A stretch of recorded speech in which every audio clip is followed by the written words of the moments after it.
For the longest time, admittedly, I had zero interest in the Backrooms and the levels that seemed to come with it. All of these creatures and SCPs just seemed so boring to me, but that all changed when I saw the trailer for the upcoming A24 movie when I was at the theaters. The trailer interested me a great deal, so I started to look into it. Kane Parsons, the director, has confirmed several times that the movie is canon to his YouTube web series, which means a lot of people will either need to be introduced to it or need refreshers for the 22 lore-dense videos. So I set out to start writing out a very typical XYZ explained video that you probably would find on YouTube, but just like Clark from the movie, I found something.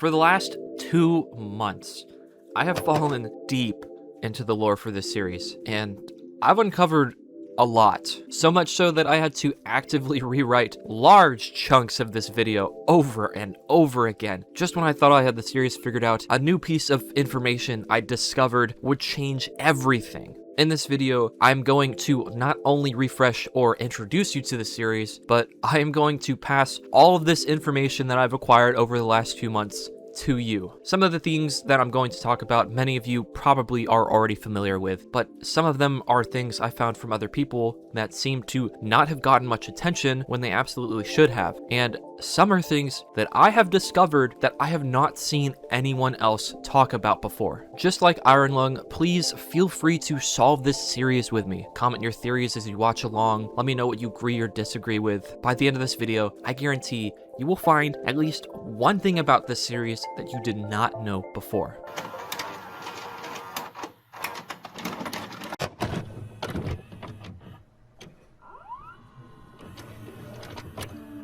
While many of you already know this, I'm sure, I do have to talk about it because not only is it the catalyst for this entire web series, but it could potentially play into the meaning behind the web series. In May of 2019, an anonymous user would create a thread for the paranormal board on 4chan, asking for users to post disquieting images that just felt off. One of these photos caught the attention of many, as a lot of the users felt they had seen this exact space before. These places or locations are called liminal spaces, which is defined as a space that is familiar or nostalgic, but also comes off as incredibly creepy. This photo was later found to be Roner's furniture store in Oshkosh, Wisconsin. These photos were taken after the building was purchased by Bob Mazza, and his friend Bill documented the place as they transformed it from the furniture store into an RC racing hub called Revolution Raceway. Hard to believe this now iconic liminal space was turned into an RC racing area. Later on in the thread, another anonymous user replied with a short story. If you're not careful, and you no-clip out of reality in the wrong areas, you'll end up in the backrooms, where it's nothing but the stink of old moist carpet, the madness of mono yellow, the endless background noise of fluorescent lights at maximum hum buzz, and approximately 600 million square miles of randomly segmented empty rooms to be trapped in. God save you if you hear something wandering around nearby, because it sure as hell has heard you. No clipping is a video game term, especially popular in source games like Half-Life, Garry's Mod, Left 4 Dead, where the player can go through walls or even out of bounds on a map. This concept being utilized for this short story was terrifying to people. The idea that any person at any given time could seemingly just disappear from our reality and go into another one. Confused, and possibly not alone, sounded like one of the worst fates that any person could ever have. This seemingly small little creepypasta quickly gained traction and began to evolve into a cultural phenomena. This one photo, dubbed the Backrooms by an anonymous user, gave birth to an entire subgenre of the internet and changed horror forever. Years later, in 2022, inspired by the Backrooms, Kane Pixels created the first installment in his now iconic series. But before we can truly dive into Kane's interpretation of the Backrooms, I need to thank today's sponsor, Manta Sleep. Whether it's working on film sets for 12 hours, going to school, or working on videos to ungodly hours of the night, recently, my sleep schedule has been pretty awful. I'm either waking up late or going to sleep even later. Because of this, I'm usually very exhausted during the day, and even with my blinds closed, my room is still pretty lit, so it's impossible to nap. That's where Manta Sleep's sleep mask has saved my life. And I mean this Genuinely. Lately, I could just put it on and it blacks out my field of view perfectly. Their masks don't apply any pressure or make my eyes or ears feel uncomfortable. The material is super light, so it doesn't lead to any nightly sweating. It's just been great to use, and it has been working very effectively for me to get power naps in. When I wake up, I'm refreshed and I'm ready to keep up the grind for whatever it is I'm working on. I would not be able to nap during the day without them, and I would be way less productive without them. They're also super adjustable to any head shape, so my girlfriend Juliet and I take turns using the masks. If you head over to their website, you can use my code MrHunteru to get yourself 10% off any purchase site-wide. Thank you again, Mansa Sleep, for sponsoring this video. I cannot recommend their products enough. And let us finally no-clip into the rest of this video.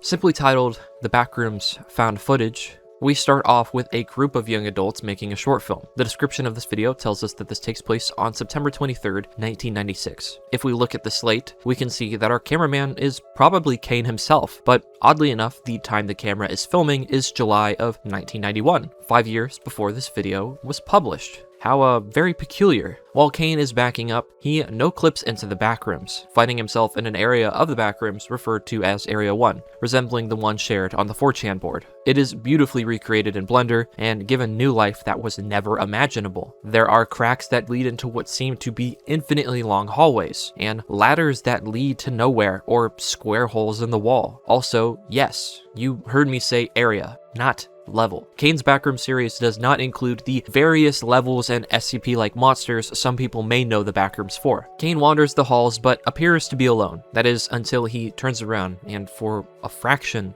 of a second sees something watching him. As quickly as he sees it, it vanishes. Later, he finds that there was likely someone here at one point, as he finds arrows that lead to peculiar writing on one of the walls. On this wall is a window unnaturally high up off the ground, a pair of sunken or black eyes that appear to be staring at not the cameraman, but us, who are watching the video. Surrounding it are a bunch of sentences and phrases that are pretty hard to make out, but in the Kane Pixels Backrooms subreddit, user Lifeforms has created a more clear rendition of the wall writings. There are a myriad of what appear to be children handprints. One of the phrases is, "God closed its eyes," and right next to it is, "Don't move, stay still." On both sides of it are repeated phrases, those being, "It hears me, I fear the sound doesn't stop," and "knows your fears." All of these appear to be dark premonitions of what's to come and warnings about what Kane should do. Before he can take in exactly what he's looking at, something finds him.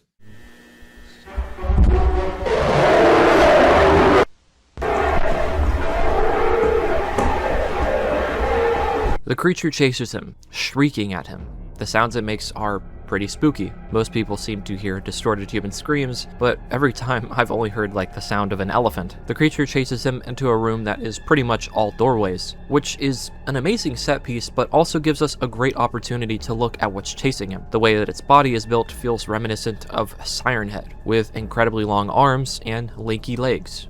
Clearly no meat or muscle on this creature. In fact, what's incredibly odd about its physique is the body seems to have large circles or holes in it. The most shocking thing of all is that this creature appears to no-clip through the walls, as its arms can be clearly seen going through them. It chases him for an incredibly long time through various different rooms, and corners Kane, with his only escape being a square hole in the ground. Realizing he has nowhere else to go, when the creature is just about to get to him, he jumps. Before we talk about this next room, I'd actually like to talk about this chase scene a little bit more. Upon finding out a lot of details for this video that fundamentally changed how I viewed the series, I streamed me reading this whole script on Twitch. Juliet, my girlfriend, said she heard a voice from the creature, but again, I didn't hear anything. My friend Yandere Totodile mentioned the screams could be a reversed human voice, similar to the head crabs from Half-Life. Kane is a huge fan of Valve games, so I figured I would look into it. I recorded some of the sounds the creatures made, played it back, and while the screams did sound a lot more human, it also did sound like it said something.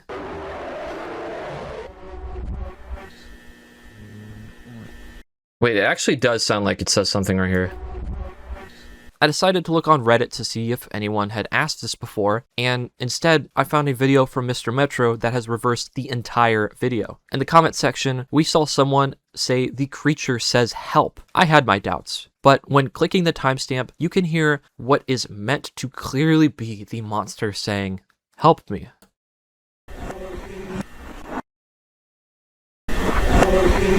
At first, I wondered if this was just something MrHunteru put in the video, but going back and watching this section in found footage, you can definitely hear reversed audio.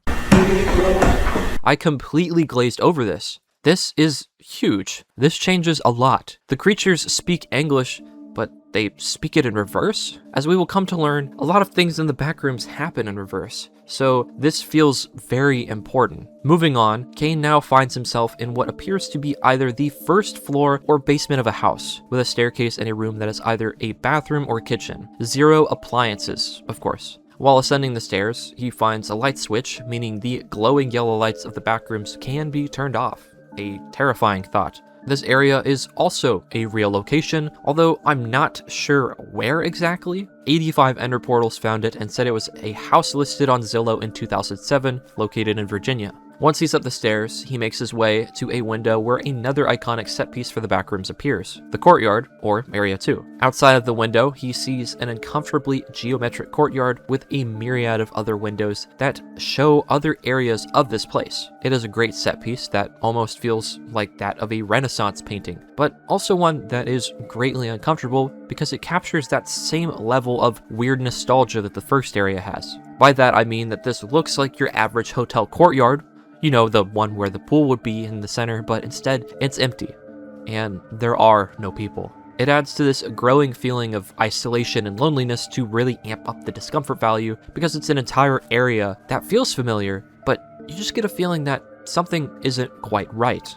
I think what's also incredibly fascinating is that the courtyard is based off the real hotel London Heathrow Holiday Inn. It's unsettling to know this place actually exists somewhere, but this and the other location being in the backrooms have a deeper implication we'll discuss later on. Later, Kane finds an area that is kind of hard to describe. It's the end of the hallway he's in, with a giant gap leading to another hallway that looks nothing like it. When he peeks over the side of the hallway and into the gap above and below him are a multitude of these hallways that seem like they could potentially go on forever. To many, this would probably be soul-crushing, as it is clear there is likely no escape from this place. But he pushes on and finds himself in what appears to be an office building. Shockingly, he finds a fire exit here, and it looks like he may have actually found a way out. The staircase takes him up, and once through, he finds himself back in Area 1.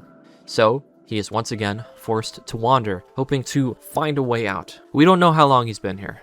What minutes for us could be hours or months for him. It's possible he was in there for years, given the 5-year time skip between when he was filming with his friends and when this video was discovered. Regardless, having learned his lesson of what is down here with him, Kane walks slowly down the halls of Area 1 when a chair is launched at the wall in front of him. He books it and finds a crevice in the wall for safety. We get another great look at the creature down here in the backrooms. Oddly enough, this one looks pretty different from the one we saw earlier, which implies there could be multiple of these creatures in the backrooms. We watch as it walks, which, if you ask me, is probably the most horrifying thing about it. The way the creature moves is so unnatural and so devoid of life. In this crevice, he finds another square in the ground, but this one seems to lead much farther down than the last one he jumped in. Before he can think about what he should do, the creature rushes up behind him.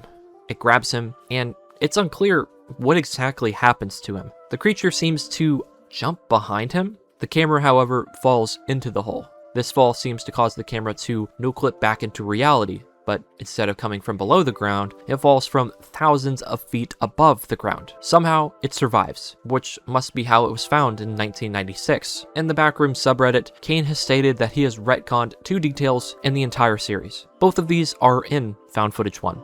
The first is the bacteria monster. Spoiler alert, we'll talk about that later. It's a bacteria monster. No clipping through the walls. It's actually not supposed to do that. That was an animation error. And the other is the camera falling from the sky. Kane says the camera did fall from the sky, but that when it points up afterwards, realistically, the lens would be shattered. The idea of falling out of the sky stuck with me for a while, as since the series is inspired by no-clipping, maybe the Backrooms is meant to act as a skybox to the world. For those unfamiliar, a skybox is something that exists outside the map of a game, where the layout of the environment is created in a cube that features most of the textures, buildings, and other materials. It is much smaller than you think, and it is used to make the map you're on feel much bigger than it actually is. Most backgrounds you see in older games are because of skyboxes. In source games like Half-Life and Gary's mod, you can visit a skybox through no clipping, which is how you get to the Backrooms. While I thought maybe this could correlate to the series, Kane has confirmed no clipping is really the only video game inspiration, so there is no skybox. And that is seemingly the end of the first installment into the Backrooms. Without warning, Kane found himself in them, and now what exactly happened to him is up to interpretation. Was Kane in there for 5 years? Or is it possible that when this camera came back out of the Backrooms, it somehow traveled forward 5 years? The reason this video and others like it are called found footage is because, as we'll talk about soon, the Backrooms is being explored by a real company. These tapes they find tell them more about it, but since they find them, they are found footage. If we look at the description, we will see there is more to this first release for Kane's series, as right below the date is a link to another video. Clicking the link will take you to a video titled March 11th _90 archive.tar, which likely stands for March 11th, 1990, bringing us back a year before Kane fell into the Backrooms. This video is unlisted on YouTube, meaning you won't find it on Kane's video page. It can only be accessed through this link, and it's also available if you go through Kane's Backroom playlist. One thing that immediately stood out to me was .tar, a file type I'd never heard of before. .tar is a tape archive file, a compressed file unique to the Linux operating system. According to Gerbu on Reddit, a tar file is, quote, an archive of multiple files. It fully supports directories, soft and hard links, even device nodes, so you can completely back up a file system hierarchy. It was a very popular way to transfer files in the 90s, and while it is still used today in .gzip files, it has been kind of beat out by zip files and RAR files. In the description, it says this tar file was compiled on June of 1991, 1 month before Kane Pixels disappeared to the Backrooms. The video houses a myriad of images in it. Some of them are photos of the Backrooms that we are all familiar with. Some are photos of areas in the Backrooms we haven't seen. But some are photos that easily stand out. People using computers, and some of those computers are them appearing to be studying the Backrooms. This implies that someone, probably the government, is aware of the Backrooms. The photo of someone studying the Backrooms is followed up with a red square titled Null Zone 4, and there is some other text that is really hard to make out. In the comments, user Darkwas Zanwas stated the text said the following: due to the elevation discrepancy between panel 225 and 234, a small KX field is created. Let me try to explain what this means. An elevation discrepancy is the difference in measured height or elevation gain between multiple sources. For example, according to opendronemap.org, if you are flying a drone at 30 meters in the air, but your meter is reading a different altitude or z-axis to you, that is an elevation discrepancy. Later on in the series, we find out that the KX field is another term for a null zone, with the full title being null KX field. In simple terms, when an elevation discrepancy occurs in the real world, this creates a null zone and results in a person or object no-clipping into the Backrooms. In the real world, there is an incredibly low, nearly impossible chance that when you touch a table, your hand will go straight through it. Null zones seem to take this chance percentage and essentially multiply it by probably 100,000 or even a million times. This means that Kane must have unfortunately stepped into an elevation discrepancy. This elevation discrepancy could also explain why the camera comes back into the real world through the sky. Since it is labeled Null Zone 4, this of course implies there are other null zones, meaning there are probably multiple pathways into the Backrooms. Outside of this, there are some images that are kind of hard to make out exactly what they are at this point in time. There is one that appears to be a bunch of blue tubes leading to a doorway. There is a green image that either looks like coding or the motherboard of a computer, and there is another that looks to be appliances being brought into the Backrooms. Despite being unlisted, the March 11th tar file is pretty important, with it telling us how people are transported into the Backrooms and showing us that there is human involvement in these spaces to some degree. We just aren't sure what they're doing here just yet.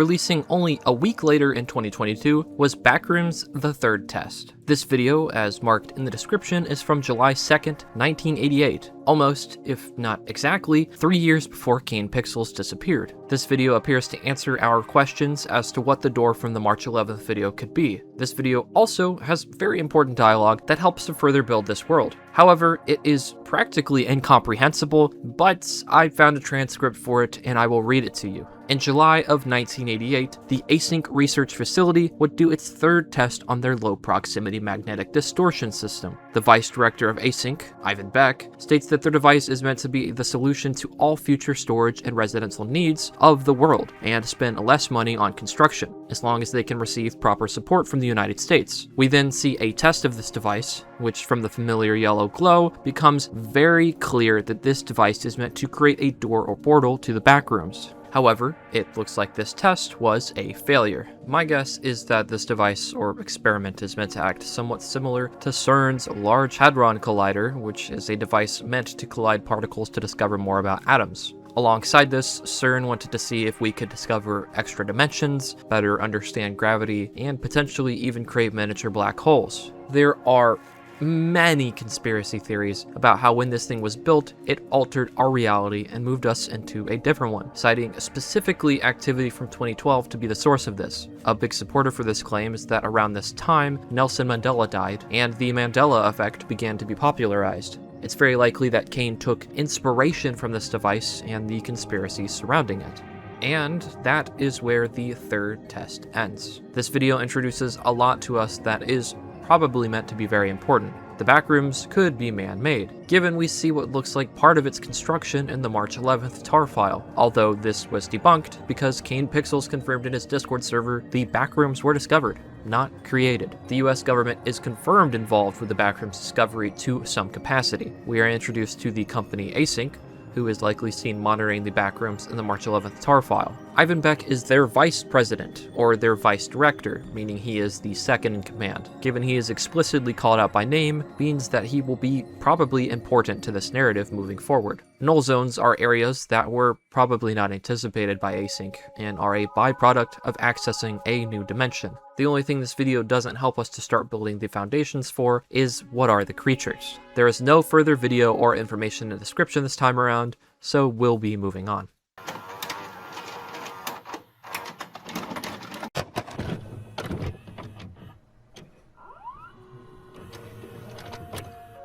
A week later, First Contact would drop, which took place in canon on October 17th, 1989, 1 year and a few months after Async's third test. This video opens with an FBI warning that reproduction or distribution of this video is illegal. While it looks like your standard privacy warning that could be at the front of any VHS tape, it is probably meant to be a warning to not show this video to anyone else from the US government. Again, further cementing their involvement in the backrooms. Right after is the Async logo, meaning Async was probably able to secure their funding from the government and are now working with them. This is test 6, so in the last year they have tried 2 other times to connect to this other dimension, but to no avail. We are then immediately met with some spinning white machines, their purpose not exactly known just yet. It is likely given they are needed to open the doorway to the backrooms, as right afterwards is a list of modifications that have been made to try and make this test a success. There are 2 red lines of text in brackets, meaning this was text probably redacted. The modification screen is interrupted by a reversed image that plays for only a second, which when flipped around reads DNCH/DY equal 8000. Failure, failure, failure. According to Fatballs420 on the Backrooms subreddit, go ahead and laugh. I know some of you are going to laugh when you hear Fatballs. Typing DNCH/DY equals 8000 in Google takes you to an article by Cornell University about an experiment called ALICE, or a Large Ion Collider experiment, coincidentally by CERN using the Large Hadron Collider in December of 1996. The sequence DNCH/DY equals 8000 seems to be a desired result by CERN scientists after using the collider to clash heavy nuclei against each other in their study of hadrons, electrons, muons, and photons. This again points back to the fact that this device acts similarly to the LHC and is attempting to find an extra dimension, one the US government is planning to use for storage and housing. Which, speaking of, I found this a little peculiar.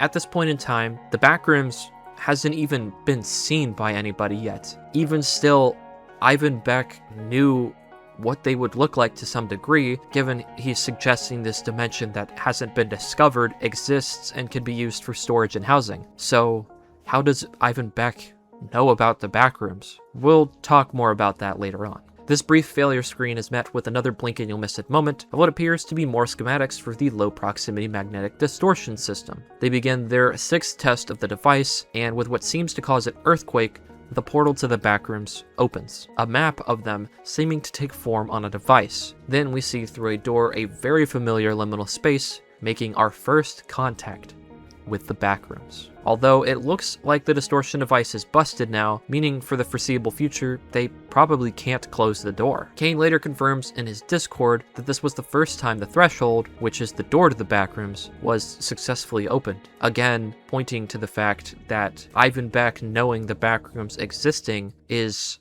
kind of impossible at this point in time. So, what does this mean? Well, nothing is explicitly confirmed, but I do believe that Async used this distortion system to collide atoms similar to the LHC and open a portal to another dimension. While I did believe this at this point in time, there are things later on in this video that we'll talk about that have completely disproven this. Although it is potentially still true that Async does use this device similarly to the LHC. This dimension already existed, as Kane confirmed in his Discord that the backrooms were discovered, again, not created by Async.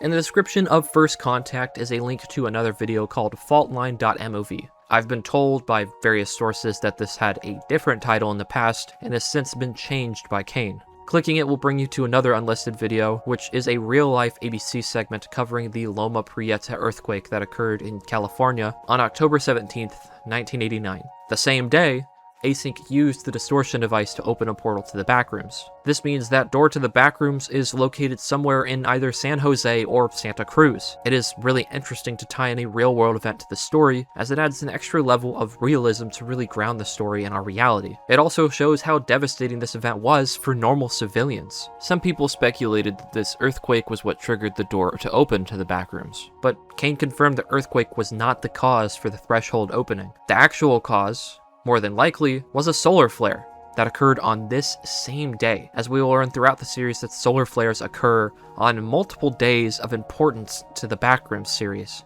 One last thing about this video that I think is kind of odd is the fact that it's an MOV file, a file type that in our world wouldn't be created for another 2 years in 1991. So how does this MOV file of the 1989 news segment exist? There are 2 explanations. The first is that someone just found this new segment in the future and rendered it as an MOV file. The second, and probably more likely, is that there is a consistent time discrepancy in the series. As we'll talk about many times in the Backrooms, there are things that happen when they either shouldn't happen or shouldn't exist yet.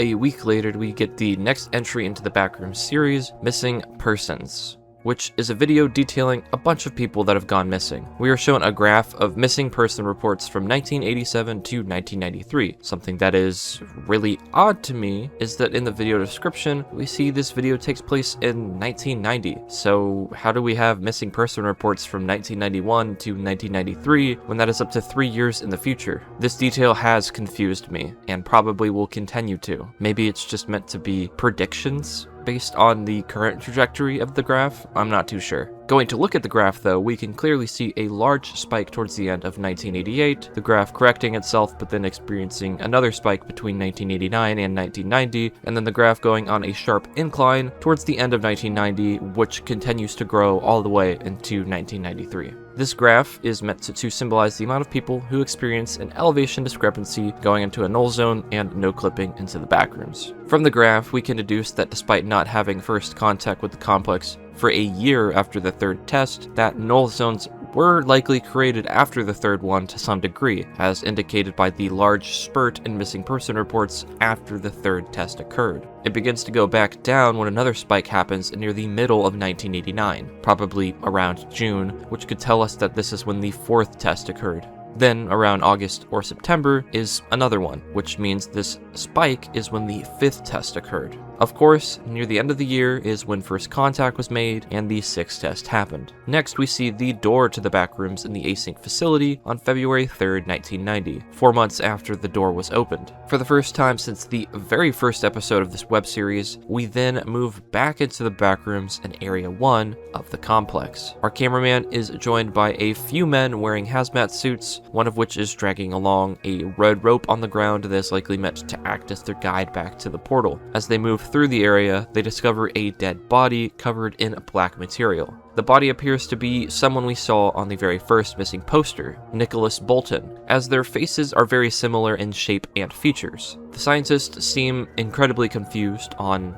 how this body is here. When our cameraman gets close to the body, he notes that the material appears to be almost like a fungus on it. This black stuff around him seems very similar to that of the material the creatures are made out of, so is it possible that humans turn into these monsters in the backrooms? The footage then immediately cuts to a few shots of what looks like bacteria of some kind. Then the last image of missing persons is reversed, which when corrected reads, "If anybody, blame him." Given that only a singular character is actually named in the franchise outside of Kane, who is a missing person, at this point in time, this is probably meant to be nodding to Ivan Beck, the vice director of Async. That brings us to the end of Missing Persons. This video goes on to elaborate some other parts of the world, which is how Async researchers navigate the backrooms, alongside the fact that researchers likely have no idea that null zones exist yet. They don't understand how people are entering the backrooms. It also gives us some context for how many people fall into these spaces. We only actually see throughout the entire series a few of those cases, but it's much more frequent than we even realize. Just like the 3rd test, there is no video linked in the description of Missing Persons, so we will be moving on.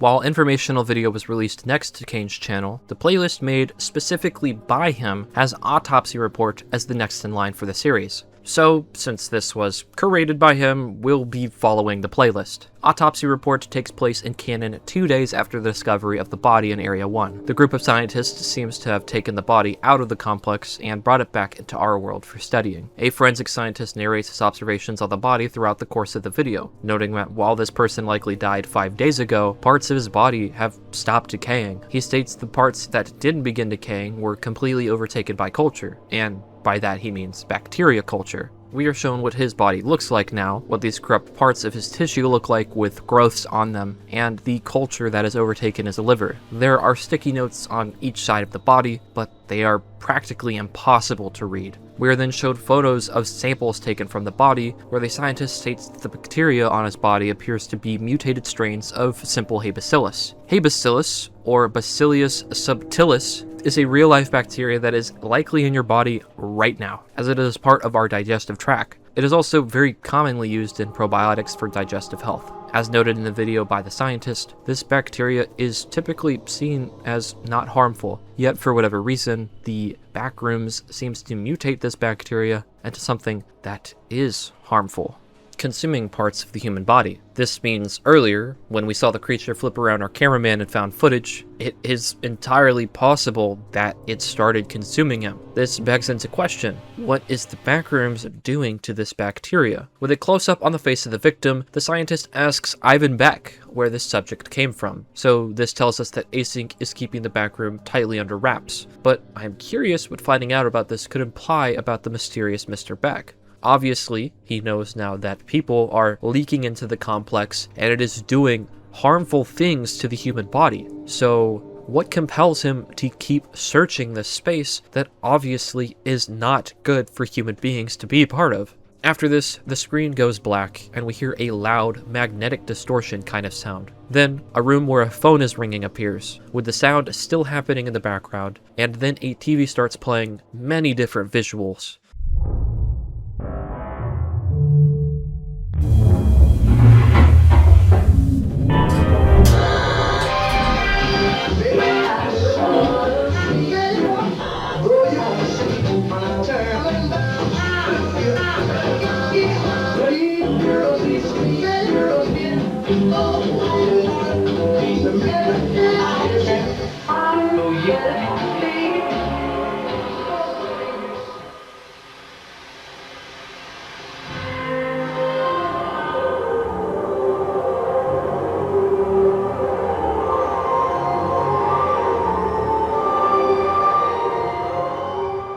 it seems the distortions created by the Backrooms door may have turned the TV on. While I was editing this part of the video, I actually noticed that the room appears to be shaking slightly, which I think is probably meant to tell us this TV turning on takes place during the earthquake and first contact. If it did, this would explain the shaking and the loud sounds, as it could be the earthquake mixed alongside the threshold door opening. We've already seen some of the stuff on the TV before, but there are some new pieces of information. There is a short clip of Ronald Reagan, which makes sense as he was president when Async began their experiments. We see a clip of a boat at sea, a volcano erupting, nukes dropping, cars, and various other life-changing events that have happened to the world that are meant to tell us that this door being open to the backrooms will change life for humanity forever. There is a clip of a rocket shooting off and images of space, which I think I may know the meaning of. The bacteria that seems to be having odd mutations, Hey Bacillus, has been sent to space on multiple occasions. The clips of the rockets being sent into space are maybe meant to hint us that Async is bringing Hey Bacillus into the backrooms to experiment, much like NASA sends it up into space to experiment. However, as I've gone through the series, there's actually no proof that Hey Bacillus' existence in the complex is because of Async.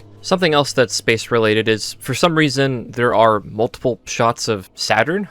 Even with hindsight on the series, I don't really know what this can imply. We also see multiple images of what looks to be the same blonde woman, but maybe this is a different lady. They're both blonde, though. Something that really stood out to me while I was editing this video, because I actually didn't notice this until I sat down, is this still image. To those that aren't aware, this might just look like a random photo, but to those that are kind of in the know about this, this is an image Kane posted on his community tab on YouTube that is now deleted. This is a room with paintings on the wall in the bottom corner labeled KV31 for 1890. We will talk about it soon, but KV31 is Async's project name for the Backrooms. Given the Async logo and the project name being included, we can infer that this photo is probably taken in the Backrooms, but it looks more developed than it is right now by a good margin. April 18th, 1990 seems to be when this supposed expedition into the Backrooms was meant to happen, as the very early workings of it were teased by Kane in his Discord server. I'm not sure if it's fan name or not, but the video seems to be titled Null Zone Collection. We aren't sure what happened to this episode of the web series, or if this is even canon given the image is now deleted. However, its presence in this TV likely means that it is still relevant. The paintings depicted are Moonlight on the Yar by John Crome, The Man Made Mad with Fear by Gustave Courbet, Self-Portrait in 69 Years by Francisco Goya, and Minos by William Blake. Something that is important is that even though this is from a video that never took place, it still is labeled for 1890. The reason this is important is because Autopsy Report takes place all the way back in February, so this image is from 2 months in the future. And again, I believe that this is probably during first contact, which is all the way back in October of last year. So there's definitely some time shenanigans going on here. I'd also like to note that this is not the only time we see paintings in the Backrooms. There will be more as we move through this series. The last little minor thing that I want to talk about is this skull that shows up for just a fraction of a second. It kind of looks like a human skull, but at the same time, something is obviously wrong with it, which makes it not look like a human skull at all. The creatures we've seen so far in the Backrooms clearly don't have skulls, so if this isn't a human skull, then what does this belong to? Moving on, the last important part of this TV segment seems to be part of a letter, and while we can't make out what it says in full, it clearly says something along the lines of, this environment was never intended for mankind. To maintain delusion would be to condemn us. There are some other pieces of video in here that I wasn't quite sure what to make out of. There is this strange little drawing of what looks like a baby and a fuck ton of single-celled organisms or bacteria or whatever the fuck these things are. The video ends with us seeing the door and parts of the complex with a sunset on top of it. We see the sunset many times in the series, so it's obviously very important that it's here, and we will discuss it further later on. Also, the video clip of the door is mirrored. Probably important, again, because many things in this franchise are mirrored. So from the Autopsy Report video, it is abundantly clear that the Backrooms is not meant for humans to go inside of or interact with at all. In fact, it seems to be very dangerous as it mutates bacteria that is harmless into something that is very harmful to humans. Yet, Ivan Beck seems to ignore the warnings by whoever wrote this letter and continues to explore the backrooms. As for this TV clip at the end of the video, this has proven to be important, as I will talk about later on. Just make sure to keep this sequence in mind as we go forward.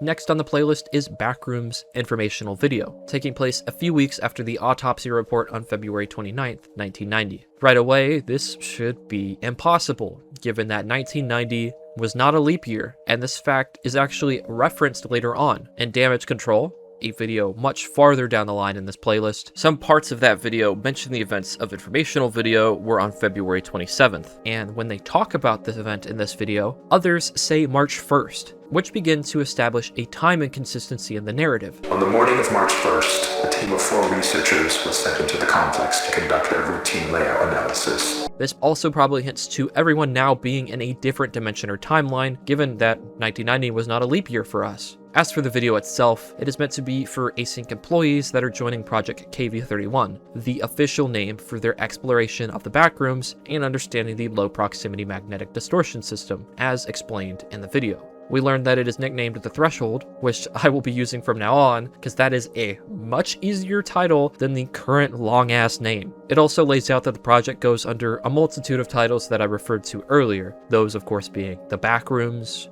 the complex, hallways, the door, and the machine, which are names we probably won't use. After this, for a split second, we see the map that was being created during first contact, in a blue screen with some backwards text, similar to previous times. When the image is reversed, it reads, not that it would do any good, but, and then the next word is impossible to read because there is a giant O. One thing I'd like to note is that in a now deleted message, Kane confirmed that Ivan Beck's birth date was July 16th, 1931, and that he was born in Karlovy Vary, Czechoslovakia. Many people have pointed out that if we take the first letters of his hometown, KV, and his birth year, 31, it actually forms KV-31, which is the name for the project to get to the backrooms. Again, further cementing that he is the driving force behind them. After this, we find ourselves in a different part of the video, where the informational video is telling us what some regulations for scientists joining KV-31 are. One of them is for scientists to never enter the complex alone. Then we cut to a group of scientists entering the backrooms. The threshold appears to have been kind of rebuilt, or at least given more structure since the last time we saw it. And now it seems like there is a door to it. Kane has confirmed in his Discord that the threshold has not been restarted or turned off since it was opened in first contact, so this door doesn't actually turn off the backrooms, it merely just covers him. The scientists enter in with the red tether to hopefully bring them back out to reality. The scientists are heard talking, and while it is very difficult to hear exactly what the scientists are talking about because of their suits, they seem to be discussing what happened 2 weeks ago, potentially talking about the body that they found. Another thing they said sounds kind of like them talking about some type of toxin and there being too many variables. My guess is that they're talking about Hey Bacillus and how it changed away from a benign bacteria. While they're walking around, our cameraman hears the sound of a crowd in a crevice. He goes to investigate, and it's clear as day there are people on the other side of this wall, but his scientist friends don't seem to hear anything. And then the lights flicker and they all disappear.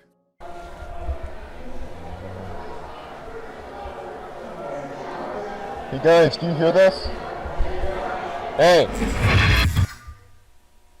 It seems that the scientist may have encountered a null zone, which is why he can hear the crowd of people on the other side. The reason his friends disappear is going back to earlier in the video when I mentioned time. It's clear that time doesn't work normally in the backrooms. It probably has something to do with this being a leap day, and an impossible one at that, so it's possible our cameraman was placed in a different period of time. We just aren't sure when just yet. When he goes to look for his buddies, he calls out for George and Marvin, 2 scientists we will hear from again. Without the red tether to take him home, our cameraman is now completely lost in the complex. On his way to find, hopefully, a way out, he finds what appears to be a large empty auditorium. On the ground in the center is either bacteria found on bodies that we see in the backrooms, or the burnt, charred remains of something. Sometime later, our cameraman finds a gigantic black square in the wall that is incredibly dark. When he turns on his flashlight, inside is what looks like a new area with a different wallpaper and no lights. Once inside, he finds an axe, some wheelbarrows, and a barn, I think? I say I think because it's kind of hard to tell if this is meant to be an actual barn or just the wallpaper playing tricks on him, because it doesn't look like a 3D object. Regardless, it is really strange how this room has man-made objects when Async didn't place them here, and one of the objects is obviously very wrong, given how huge it is. This implies the complex made them itself, and that it messed up when trying to replicate one of them. The back wall textures are all stretched and wrong, which also implies that this room was probably not finished yet. This would explain why there are no lights in it. While he stands in front of the barn, he can hear what to me sounds like cars driving by on the other side, which implies again that this area could be a null zone. However, I rewatched the entire series with Juliet, and she heard somebody snoring, so I'll play it for you. What sound do you think this is?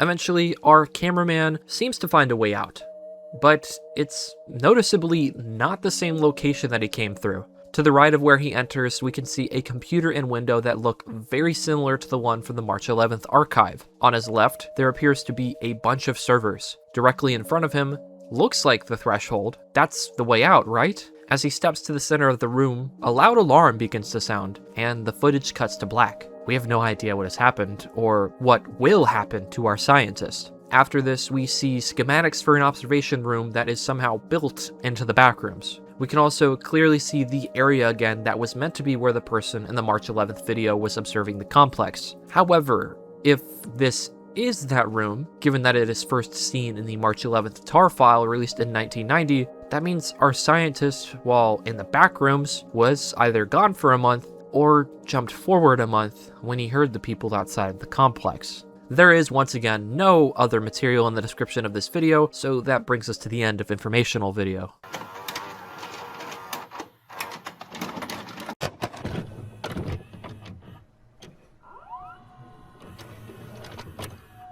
In the next video, Motion Detected, we move forward a few weeks to March 11th, 1990, which is a few days before photos for the March 11th archive are taken. We see a group of scientists beginning construction in the complex, likely building the observation room we've seen a few times by this point. Alongside it, they are setting up 7 cameras to record down long hallways, possibly to see if there is anything with them in the complex. We get a look at this camera layout, saying they cover a large chunk of area. The footage cuts to a segment compiled of motion detections during March 5th. The first 3 are just scientists passing by, and the 4th is the threshold closing, meaning all of the scientists have pulled out of the backrooms for the day. Curiously, despite all of the scientists being gone, there is another motion detection. There sounds like breathing close to the camera, and in the background there appears to be very loud movement. 2 very distinct sounds.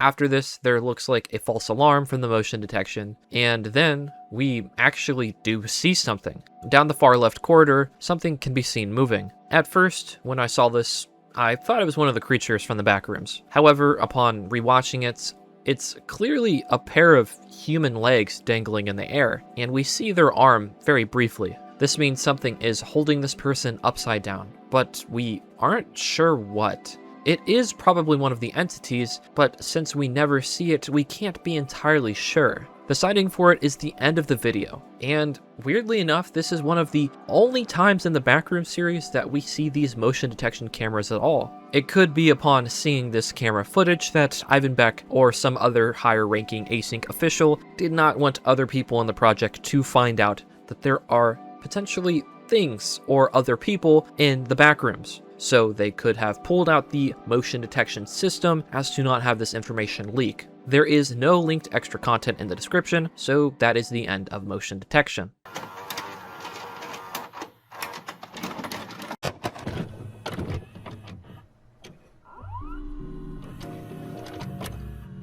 The next release is Prototype.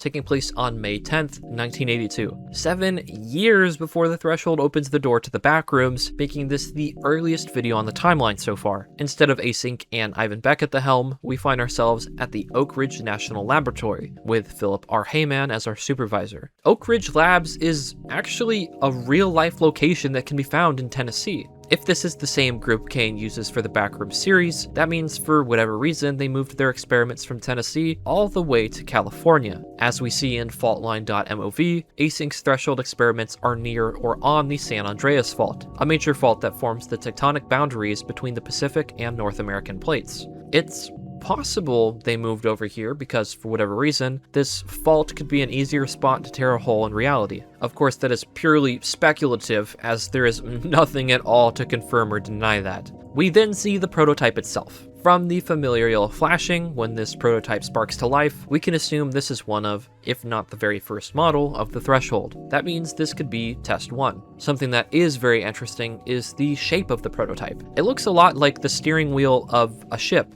While some of you may go, what are you talking about?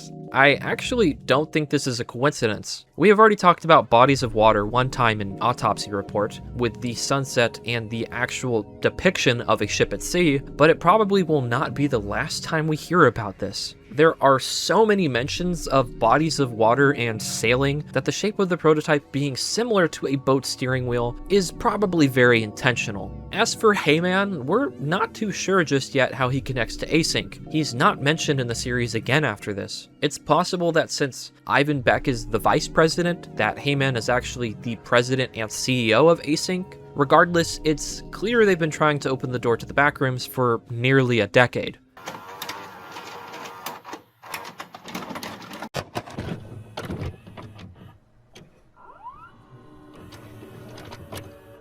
The next video, Pitfalls, takes place on May 6, 1990, 2 months after Motion Detected. This is our longest video yet, coming at around 14 minutes. Pitfalls is noted out the gate to be documented by Marvin E. Lee, one of the scientists from the Expedition and Informational video. The other researchers are Mark, George, and Kim. As they walk towards the threshold to go into the backrooms, they are watched by a supervisor, likely either Beck or Heyman. Once through, we see that they are nearing completion on the observation area. It isn't quite done just yet, given it doesn't look how it did in the informational video, which means our scientist from that video traveled more than 2 months into the future. How far he went, we aren't sure just yet, but it's probably not too far from now. Alongside the red tether, they are also now using a striped line with a black arrow on it, pointing them back to the observation room. On their expedition, they find a room full of square holes that go dark quick. Marvin notes, because of how quickly dark they become, that they must be at an angle on their way down. On the other side of the room is a door. Outside of the wheelbarrows we saw in informational video, this is the first man-made object observed in the backrooms by anyone besides the scientists that got lost in informational video. Despite how seemingly dangerous this room is, given the holes everywhere, one of the scientists decides to cross anyways,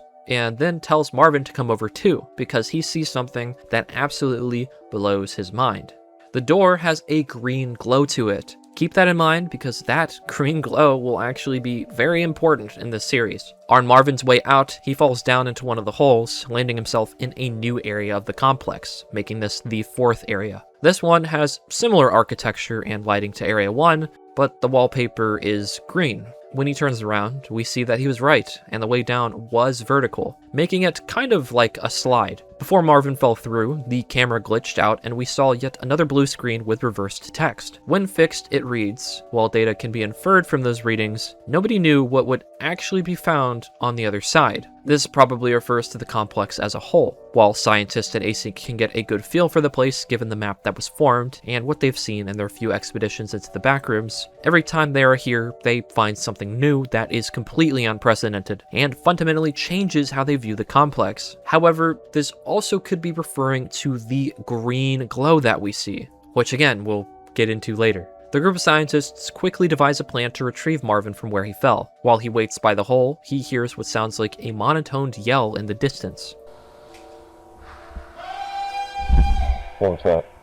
What was what? I don't know.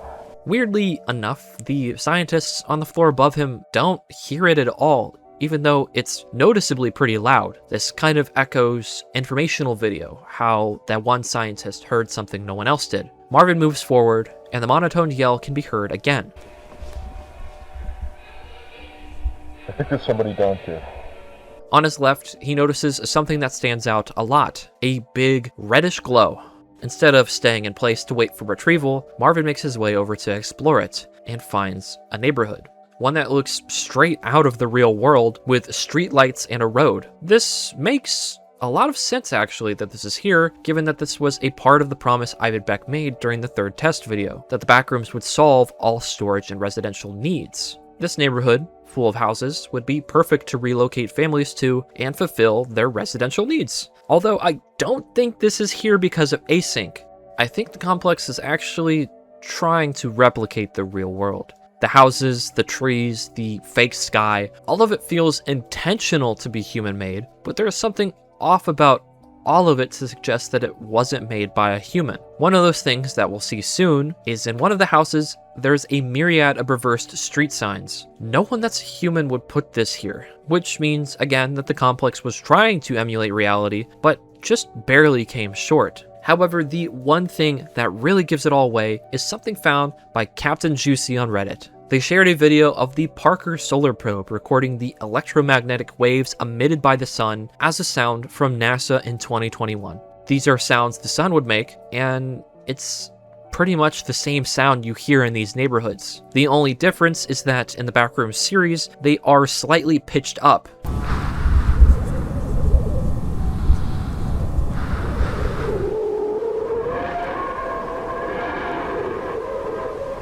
So, what the fuck? This is obvious. No human can do that. This means that the Backrooms is potentially replicating the sound waves the sun makes, mistaking the fact that a human can't actually hear the sound of the sun. This is a huge breakthrough. The Backrooms is trying to emulate our real world, but it seems to keep getting things wrong. What could this even imply? Well, we'll try to get more into it later. For now, his team urges him to go back, but he hears a voice in the neighborhood ask if anybody can hear him.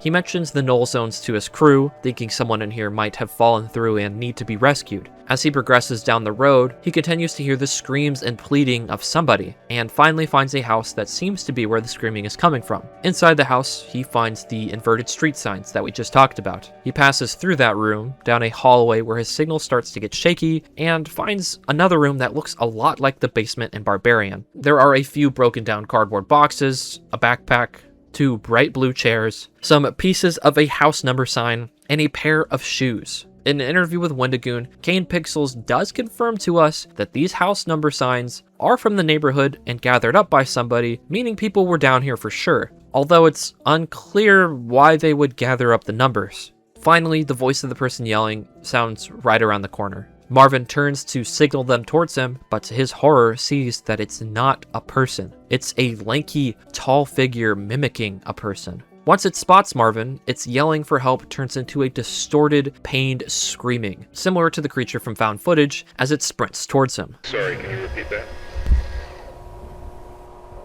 Marvin? That's not a person. What is that? That is not a fucking person! What? Marvin, talk to me. What do you see? What's going on? He runs back to the hole at full speed and is safely evacuated from the floor of the Backrooms. I would also like to quickly note that we hear Marvin cough here.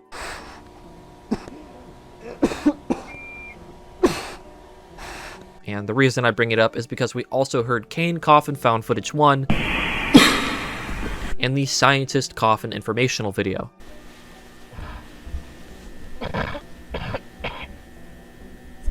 A lot of people seem to believe that this coughing is a result of the bacteria changing in them in real time, but I don't really think that's the case, especially given 2 of the 3 people are in hazmat suits. Instead, I think it could imply that the Backrooms have a low level of oxygen. I figured I should mention the coughing though because I'm sure some people in the comments might be upset at me if I didn't do that. Since we could hear a creature speaking English when we reversed footage in found footage 1, I figured I would try it here again, although this time around I didn't hear anything. And it's probably because, unlike the one in found footage, this one speaks normally, not in reverse. Even its screaming appears to be normal as well. So we were able to learn a bit more about the creature through Pitfalls. It can perfectly mimic human voices, and what was interesting about its phrasing when it would ask for help, it would use the word us.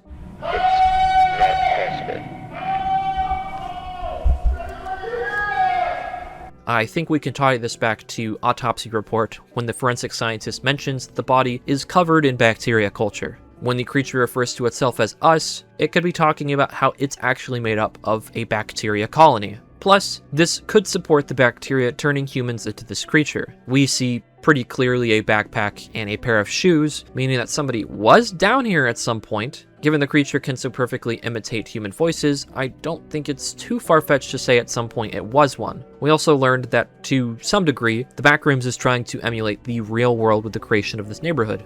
How did this neighborhood come to exist? And why is it imitating the sounds of the sun? Between the sunset video that was in Autopsy Report and the fact that the camera fell out of the sky, there's some very weird implications with the sky and its connection to the Backrooms. I guess we'll just have to keep going to try to get to the center and core of what that could mean.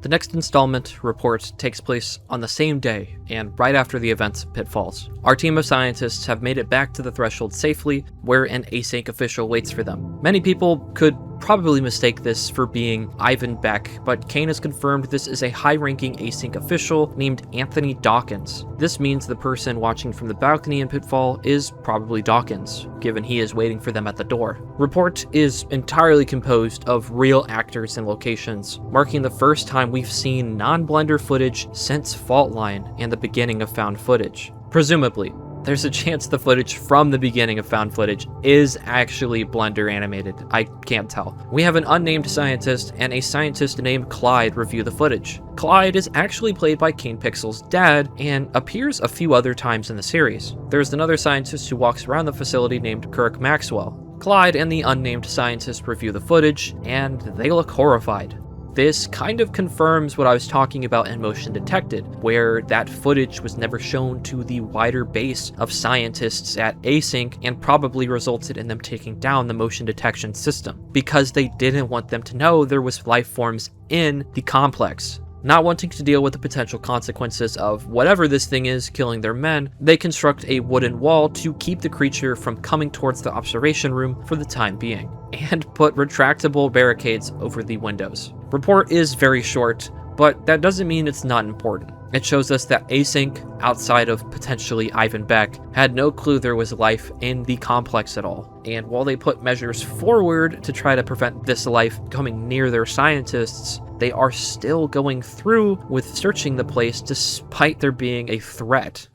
For the first time in a while, the description for Report has a video linked in it titled 9780415263573. Looking this up, this is the ISBN for a short story called The Yellow Wallpaper, which is about a woman with postpartum depression who gets locked inside a room with yellow wallpaper by her husband. This kind of dumps down the story a little bit, but we're going to go a lot more into detail about it during the Ivan Beck section of this video. While I thought this was meant to just be a fun Easter egg, cause haha, yellow wallpaper, whoa, yellow wallpaper. In an interview with Wendigoon, Kane says there's more to it than that. As for the video itself, it just appears to be a video of traffic until a car clearly no-clips from the road into the backrooms. This means null zones can take more than just people, they can take large vehicles, which begs into question, how big can the null zones actually get? Another thing is that we see cars drive on the same stretch of road before it, but they don't fall through. So does this mean that null zones open for a long period of time or just temporarily? It's an interesting thing to think about because a lot of the time I return back to the start of found footage in my mind and wonder if the people that were there with him tried to, feel the ground where he disappeared at or try to go after him. Either way, regardless of all of that, it is kind of horrifying to just watch a car disappear from a freeway.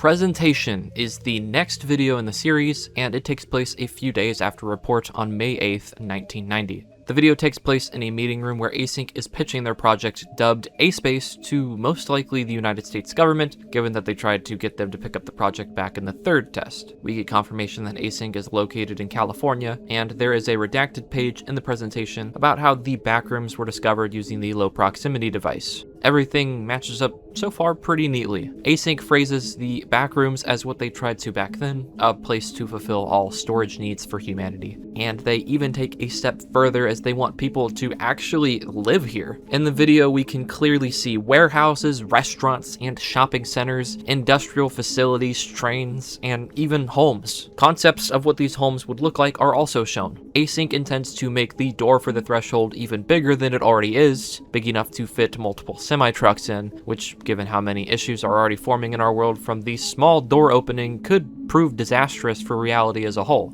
The presentation also confirms to us something that is quite horrifying. The backrooms, to Async's knowledge, are infinite. Another blue screen with reverse text appears. When fixed, it is a cutoff sentence that reads, "to deceive the Fed," which, I imagine is to deceive the federal government. Not once in their presentation do they mention the bacteria that mutates in humans, random corpses being discovered, null zones potentially leading to missing people, or the creature that they found. They are more interested in selling this to the federal government over the safety of humanity, which unfortunately is pretty realistic. The presentation footage cuts and we are moved to DOE Tape Archive 3283, which, pointed out by Glass Individual 692, is another tar file. It appears to be workers at Async giving the government a tour of the facility after the pitch of A-Space to try and further sell them on the idea by showing how much they have planned out and their safety precautions, supposedly. We get a better look at the viewing bay over the threshold, their map of the complex, and some other goodies. All seems well. Something that is interesting to me is that while I was editing, crazy how I notice this stuff when I'm editing, there is a medium shot on a man. When I looked into him, I found this was James David Watkins in canon, who is actually the real previous head of the United States Department of Energy. After noticing him in this close-up, I realized this was the person touring around the entire place. The close-up is for sure meant to help us realize that the specific section of the US government that is touring and showing interest in Async is the Department of Energy. Their logo also appears throughout the DOE Tape Archive in the top right corner, so there's a chance that the tar files we've seen so far, like this one and the March 11th, were actually compiled by the Department of Energy, showing that they are potentially more involved in the backrooms and Async than we may realize. Another thing that we see is a long hallway in the Async building that actually either looks close to or is identical to the one that Kane sees in found footage. This means the backrooms has begun to recreate parts of Async, so there's a chance the office buildings we see in found footage 1 and in found footage 3 when we get there are actually recreations of parts of Async 2. They close the threshold gate, and an explosion seems to go off in the complex. Sometime after this, an alarm can be heard. They go to check the footage when this happens.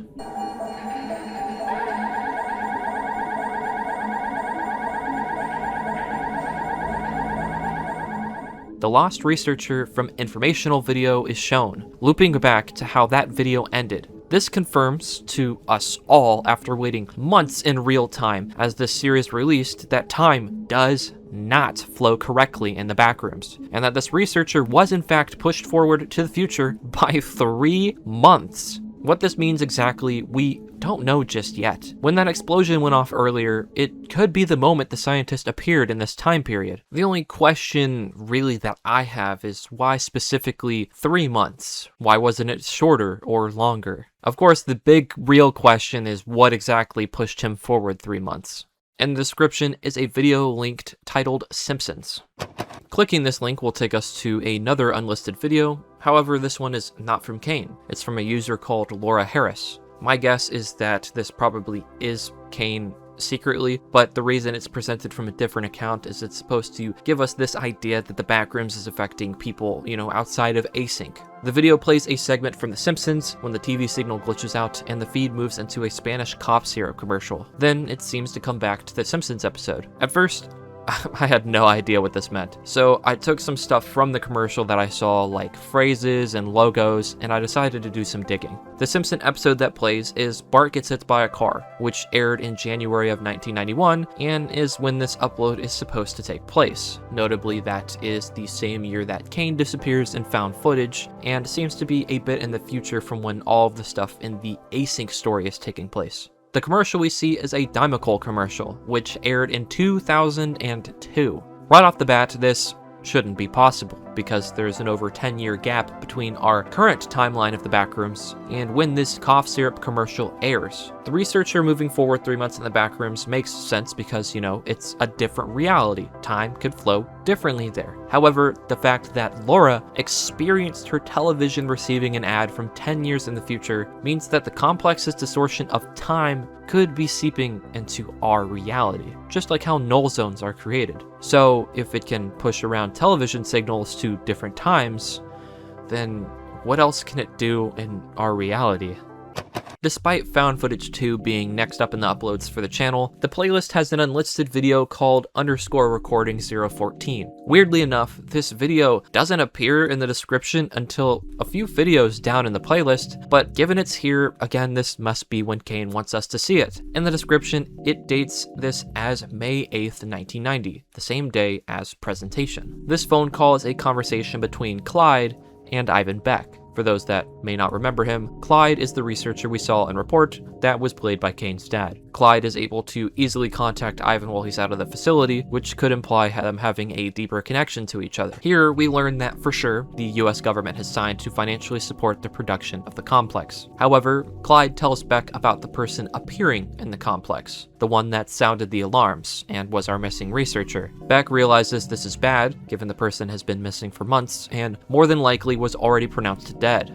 A dead person reappearing is bad news for a company that just signed with the US government. Beck makes sure that no one else has seen or knows that this person has returned, and before the phone call cuts off, it sounds like Beck wants this employee to either kill or hide the returning researcher. On the screen during the phone call is a newspaper article that's mirrored. When corrected, it reads, "Fiery wreck besides Vaney leaves one dead." Vineyard is the name of a town in California's Sacramento County, which we got confirmation that Async is located in California after presentation. So this article is potentially referring to that employee that went missing during an informational video, and that Async has absolutely covered the death up. From what we can tell based on Clyde's phone call with Ivan, they are going to deal with the researcher somehow. All of this does not bode well for our poor researcher, who finally just found himself back home and thinking he's going to go and visit his family.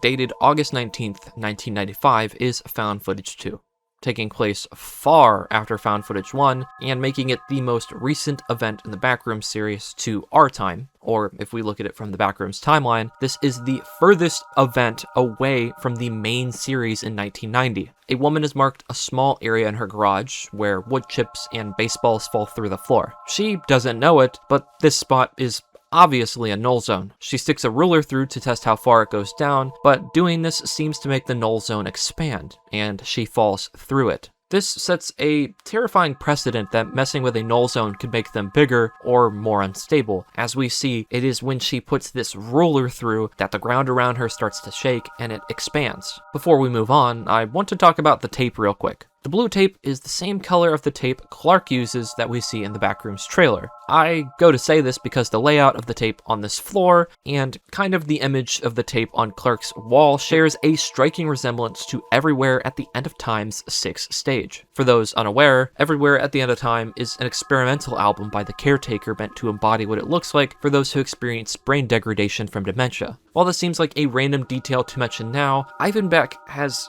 a lot of signs that point to having some form of memory loss that we will explore much later in the video. While walking around to figure out where she is, she finds a room with a small kitchen cabinet set in it. The lights above her are noticeably circular, which stand out given the other lights we've seen in the Backrooms are rectangular. She finds a light switch, turning it on to reveal a giant dinner table and chairs. Alright.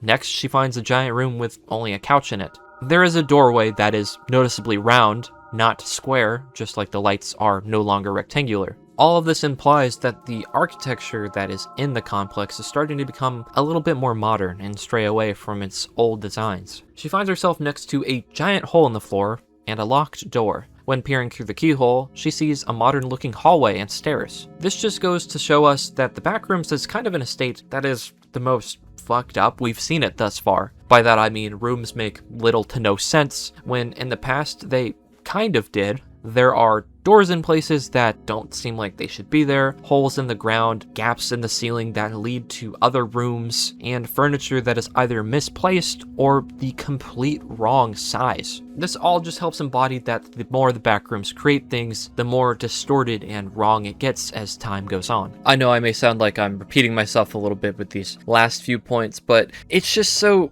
jarring to see the complex looking so different in found footage 2 compared to pretty much everything else we've seen so far in the series that I just want to really emphasize it all. Later, she finds herself in what looks like an auditorium or the middle of the mall. There are multiple stories, and at the top, it looks to be the same fungus that was all over the body in Missing Persons. This means that the fungus is multiplying or growing across the Backrooms, which of course spells out trouble, and it could potentially imply that the creatures no longer need humans to kind of create themselves. Shockingly, our camerawoman finds a car down here. I thought for sure it was the car that we saw fall through earlier in the other video, but Kane himself confirmed that this car is different from that one, which I guess makes sense. It makes me wonder whatever happened to that car though. This one here seems to have its front half potentially back in the real world, given it seems to kind of just sink into the wall, but it also looks like maybe it could make an indent in it. It's a little hard to tell. There is a bloodied handprint on the wall from whoever was driving, and blood across the floor in the next room, which looks like a house again. Funnily enough, unlike the one that we saw in Pitfalls, this house actually looks a lot more put together and kind of sound in its design instead of having inverted signs and random brick wall corridors. Funnily enough, in an interview with Wendigoon on Gary's Mod, Kane confirmed that this is an actual recreation of his childhood house. This is where I grew up. This is the house you grew up in? Yeah. Was that your bedroom over here, the infected one? Yeah, this is how it looked. Well, I mean, is this like in the blueprint? Is this actually the room you grew up in? This is me. That's you over in the corner? Yeah. Oh no, there's more. No, this is, yeah. In the building, there is a cabinet, a gigantic bed, and this room, it looks like mutated hay bacillus, but it's everywhere in the room. It's probably the most horrifying scene of the entire series so far. In front of her is a picture of the wall, which I found is the cover of Woman's Home Companion from 1916, painted by George Brom. For some reason, it's in this room, and framed at that too. It makes no logical sense, and it is probably the most detailed creation that we've seen from the complex of something that is human-made. It seems to confuse our camerawoman too, until her thought train is interrupted by a low groaning behind her. The bacteria comes to life and begins to chase her. Whoa, what the fuck? What? She runs and runs until her only way out is the hole in the ground she saw earlier. She jumps into it and finds herself at a public swimming area? Huh. Before she can process this area, the creature jumps down and is still hot on her trail. While she's running, she sees a few rooms that seem to be glowing bright green. She pays them no mind and just continues to try and escape, going down a series of tight corridors into what is inevitably a dead end. This is it. This looks to be the end of her. Until this happens.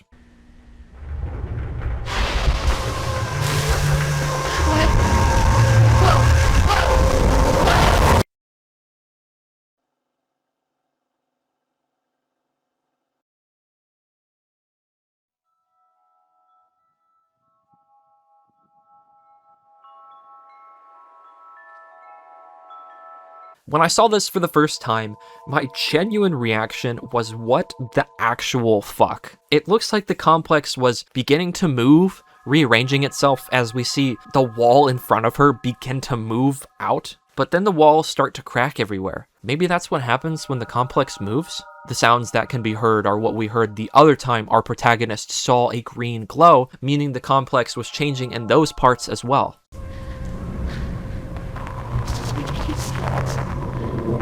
although it's hard to say if it's changing or if it's becoming corrupt or unstable, again given this is the farthest in the timeline we've seen so far. I think what makes it even more confusing is the ending, because it plays from a TV. We don't know where or when this TV is located. It's a CRT and it has a very large VHS player next to it. Is it in the real world, or are we still in the backrooms? Given there seems to be the sound of wind chimes outside, maybe this is the real world? Clearly, the fact that someone is watching it means that either our camera woman, the camera, or both made it out. But it's more than likely that it was just the camera that made it out. If I can dip my toes into theory territory a bit, the backrooms are clearly based on nostalgia and liminal spaces like old shopping malls. What if this green glow could also indicate an exit of some kind, given older exit signs are always in green text? I feel like this is a little unlikely, but it's still worth mentioning. As for the person from the car, I think this mold creature is what became of them, given what we've seen the complex does to dead bodies like in Missing Persons.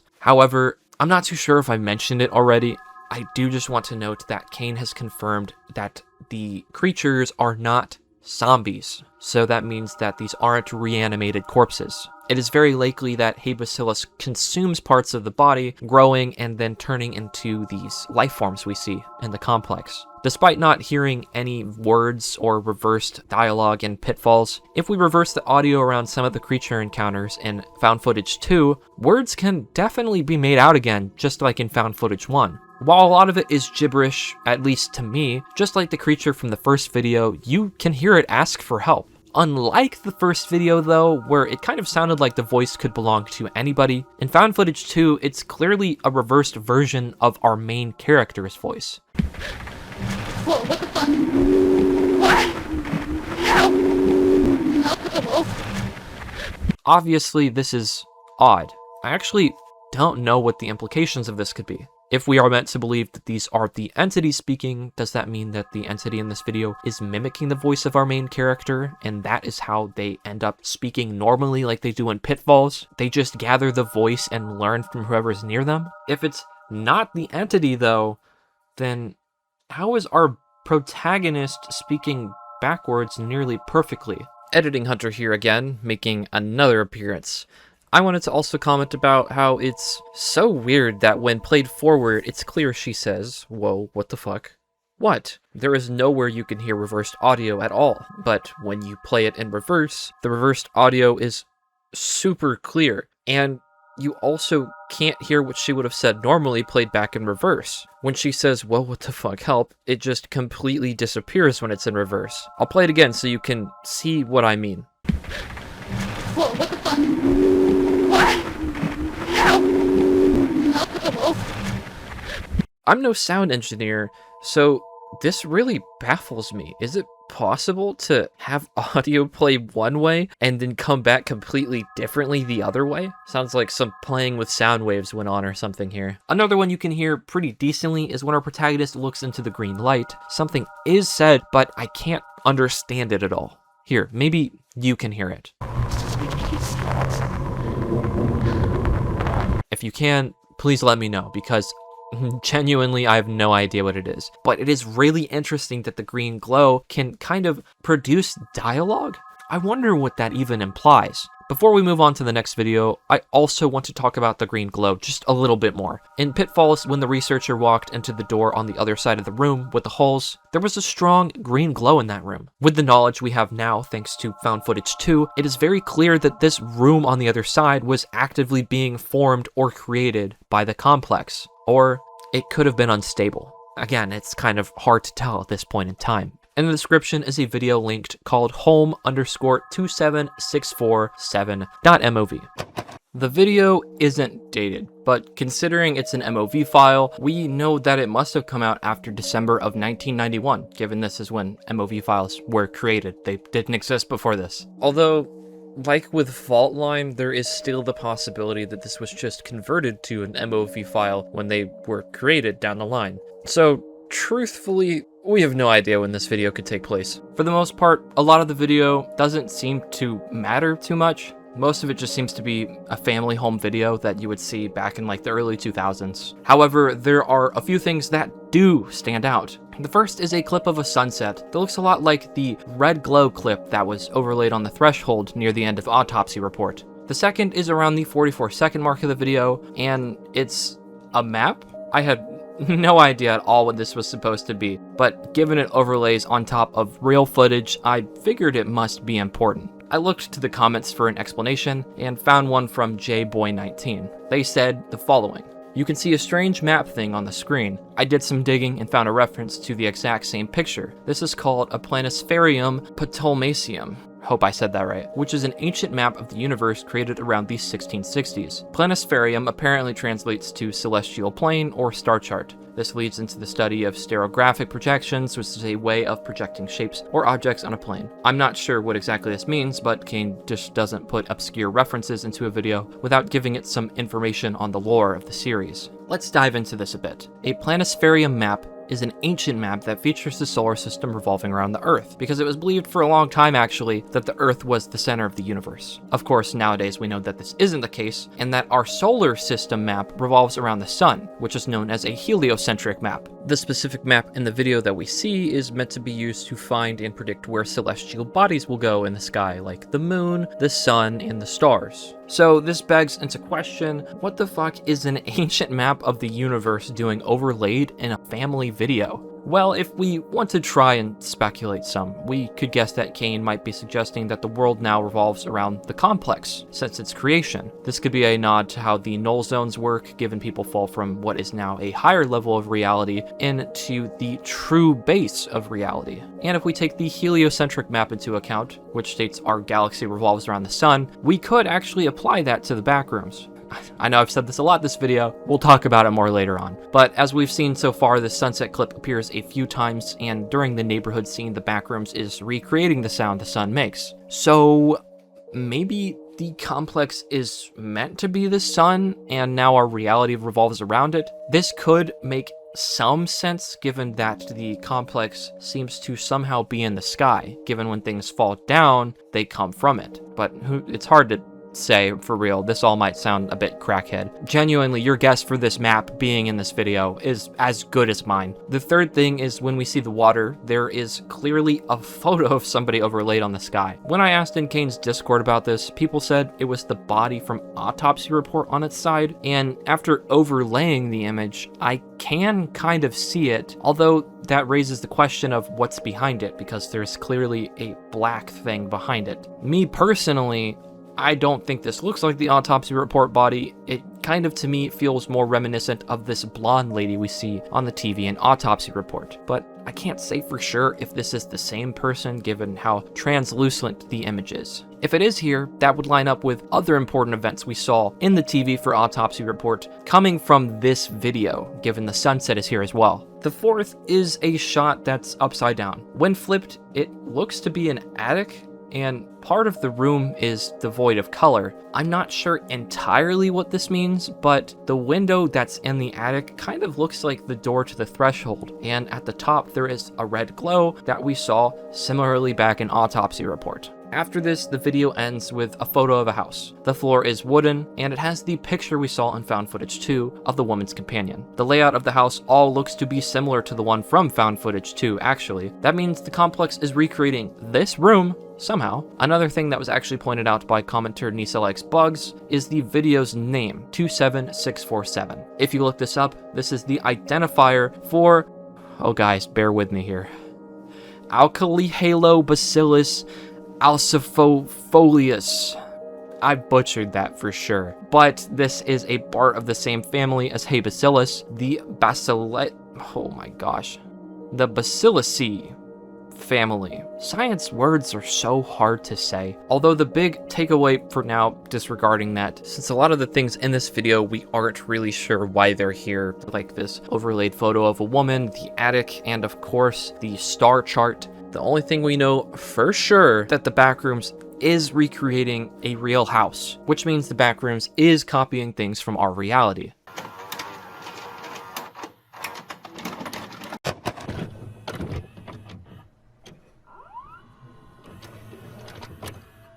After this home video, there's a video I actually wasn't aware existed at first called I Remember. The reason I didn't know about it is it's not a part of the Backrooms playlist created by Kane, and it actually doesn't even have Backrooms in the title. There isn't a date in the description. However, when watching the video, it's absolutely clear that this is meant to be related to the Backrooms. I think the reason it's not in the playlist is that we haven't seen the videos that are meant to lead up to it yet. However, the imagery in the video is absolutely important, so we do still have to talk about it. I'm going to play the full video for you.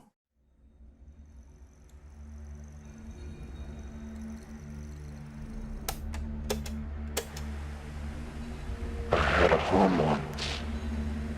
A manor overlooking the sea. Upon the world was a vestige, crawling forward onto strangled ears.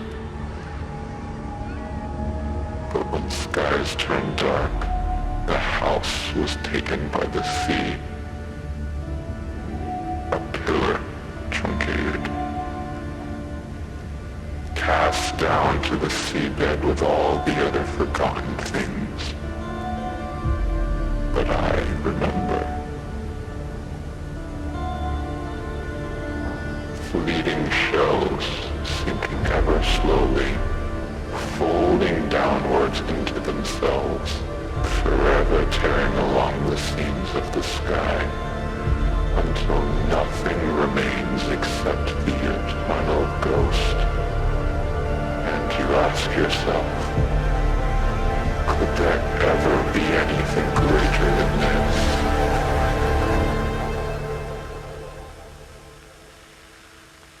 You have always been here.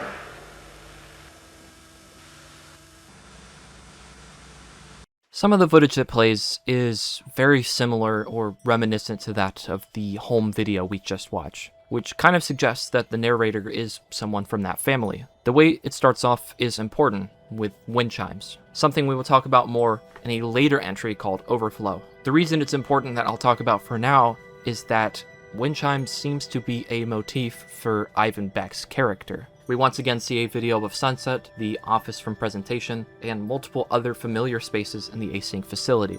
What's very interesting, or weird rather, is that most of the video is presented to us in a manner where two different videos intersect with each other from various angles. However, at the end, we are shown an async researcher. While it starts off in the same format as the rest of the video, the clip has them even out and exist side by side.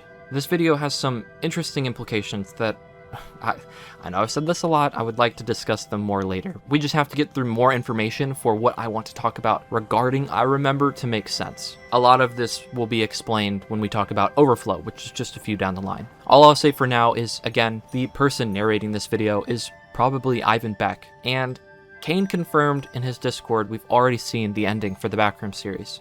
This video is likely meant to be a part of it. We can kind of suspect this since it's not a part of the playlist yet. It's not titled The Backrooms. It's its own thing.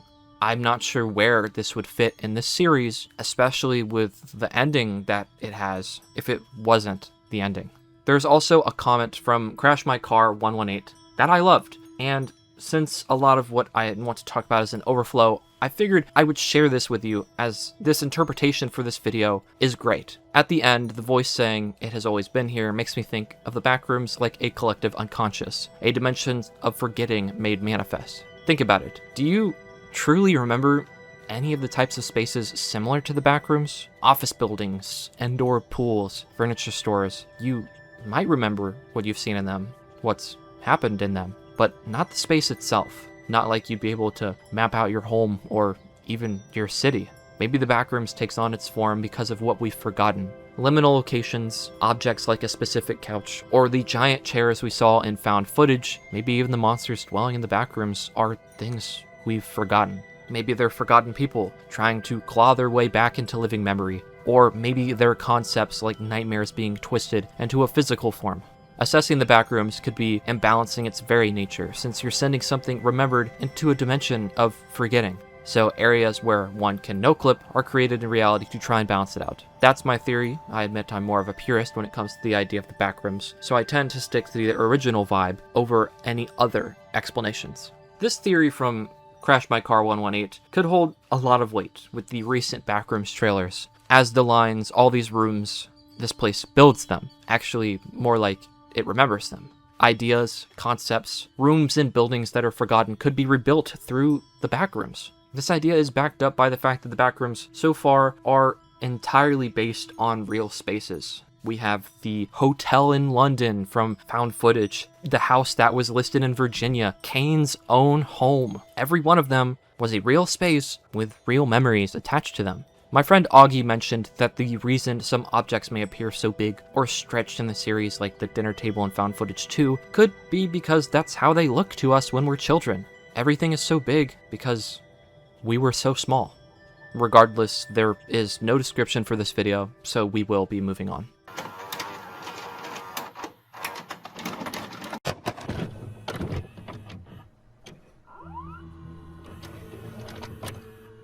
We find ourselves next at Reunion, dated May 25th, 1990. This is 2 weeks after Marvin fell in Pitfalls and the researcher returned in presentation. The video opens up with Clyde overlooking a sunrise on the mountains. He is seen writing something in a book before closing it. One thing that stood out to me are the colors on this shot. They are of course very pretty, but the color grading is actually very similar to some shots from Overflow. I'm not sure if they correlate at all, but in Overflow, we have found out that the events of it were one of the largest solar flares recorded in history. And interestingly enough, May 24th, 1990, a day before Reunion occurs, was another one of the biggest solar flares in recorded history. Again, a lot of the events in the backrooms seem to revolve around these solar flares, so I wonder if this is important, but I'm not too sure. One thing I did want to mention, and I wasn't sure where to put this in the video, it's been on my mind while working my way through the series and revisiting parts of it. Clyde is probably very important. A lot more important than he seems to lead on. This marks his third appearance in the series so far, which is a lot more than other named characters in the Backrooms series. He's allowed to call Ivan Beck his supervisor while he's out on vacation, as we saw in recording 014, something that probably isn't typically allowed to our knowledge, as most of the people in Async don't seem to even have a connection or contact with Ivan Beck. And what seems to really add to his importance are some now deleted posts from Kane. On his Discord, he shared this image. Clyde's glasses on a desk, surrounded by what look like books, and on it, a piece of paper. One thing should stand out immediately. His glasses are on a piece of paper with the entirety of I Remember written down on it. This means he is either writing the I Remember monologue or he's reading it from whoever wrote it. Given I'm very confident the person in I Remember is Ivan Beck, he must be reading it. Unless, of course, for whatever reason, Clyde is actually Ivan Beck, although I don't think that's the case. In the background are also some things probably meant to be important. Turns out these aren't books, they're actually video and cassette tapes. On the left is the Maxell UR90, a cassette tape released to the public in 1985. On the right, the Hi 8MP, which refers to the Sony Hi 8MP. This is a video cassette tape meant to be used for camcorder recordings. My buddy Gage pointed out that the other item is a Maxell XR, another video cassette tape brand. So Clyde is probably listening to or has some of the tapes, like the monologue from I Remember, the home video, and things like that. Because, just in case you may not remember, in I Remember at the beginning, there was a cassette tape rewinding, meaning it was actually a pre-recorded monologue being played back.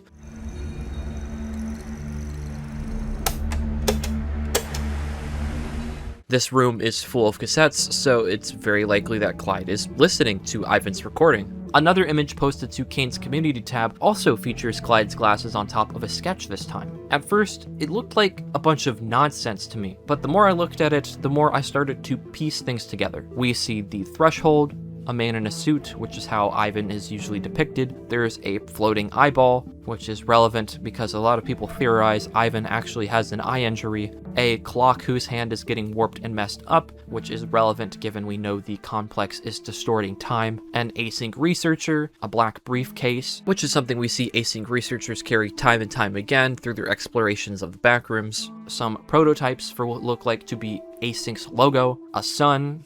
Of course, the sun is very important, as we have talked about throughout this video, a computer, and this.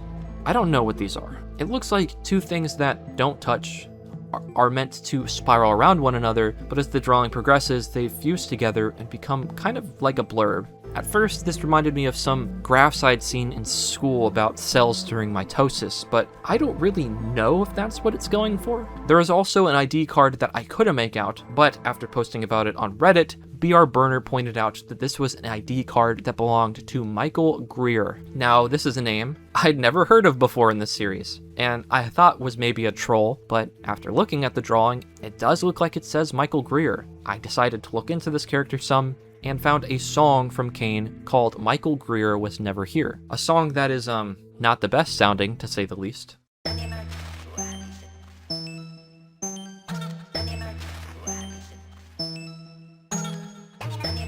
The video I thought was an April Fool's joke, given how it sounds and when it was uploaded, but while looking at the image, part of me wondered if this was the same room that we saw in I Remember at the end of the video. Obviously, the computers are different, but the space feels similar enough. Upon some further digging, I found October Door 1989, another song released by Kane. This song has a common motif to the Michael Greer song, which is interesting because October Door 1989 is absolutely referring to First Contact, which was when the door to the backrooms opened in 1989. So my best guess is that by the title Michael Greer Was Never Here, something happened when the door to the backrooms opened. We've seen a few times that time discrepancies occur after the threshold was opened, so could a discrepancy have removed Michael Greer from existence? I'm not so sure.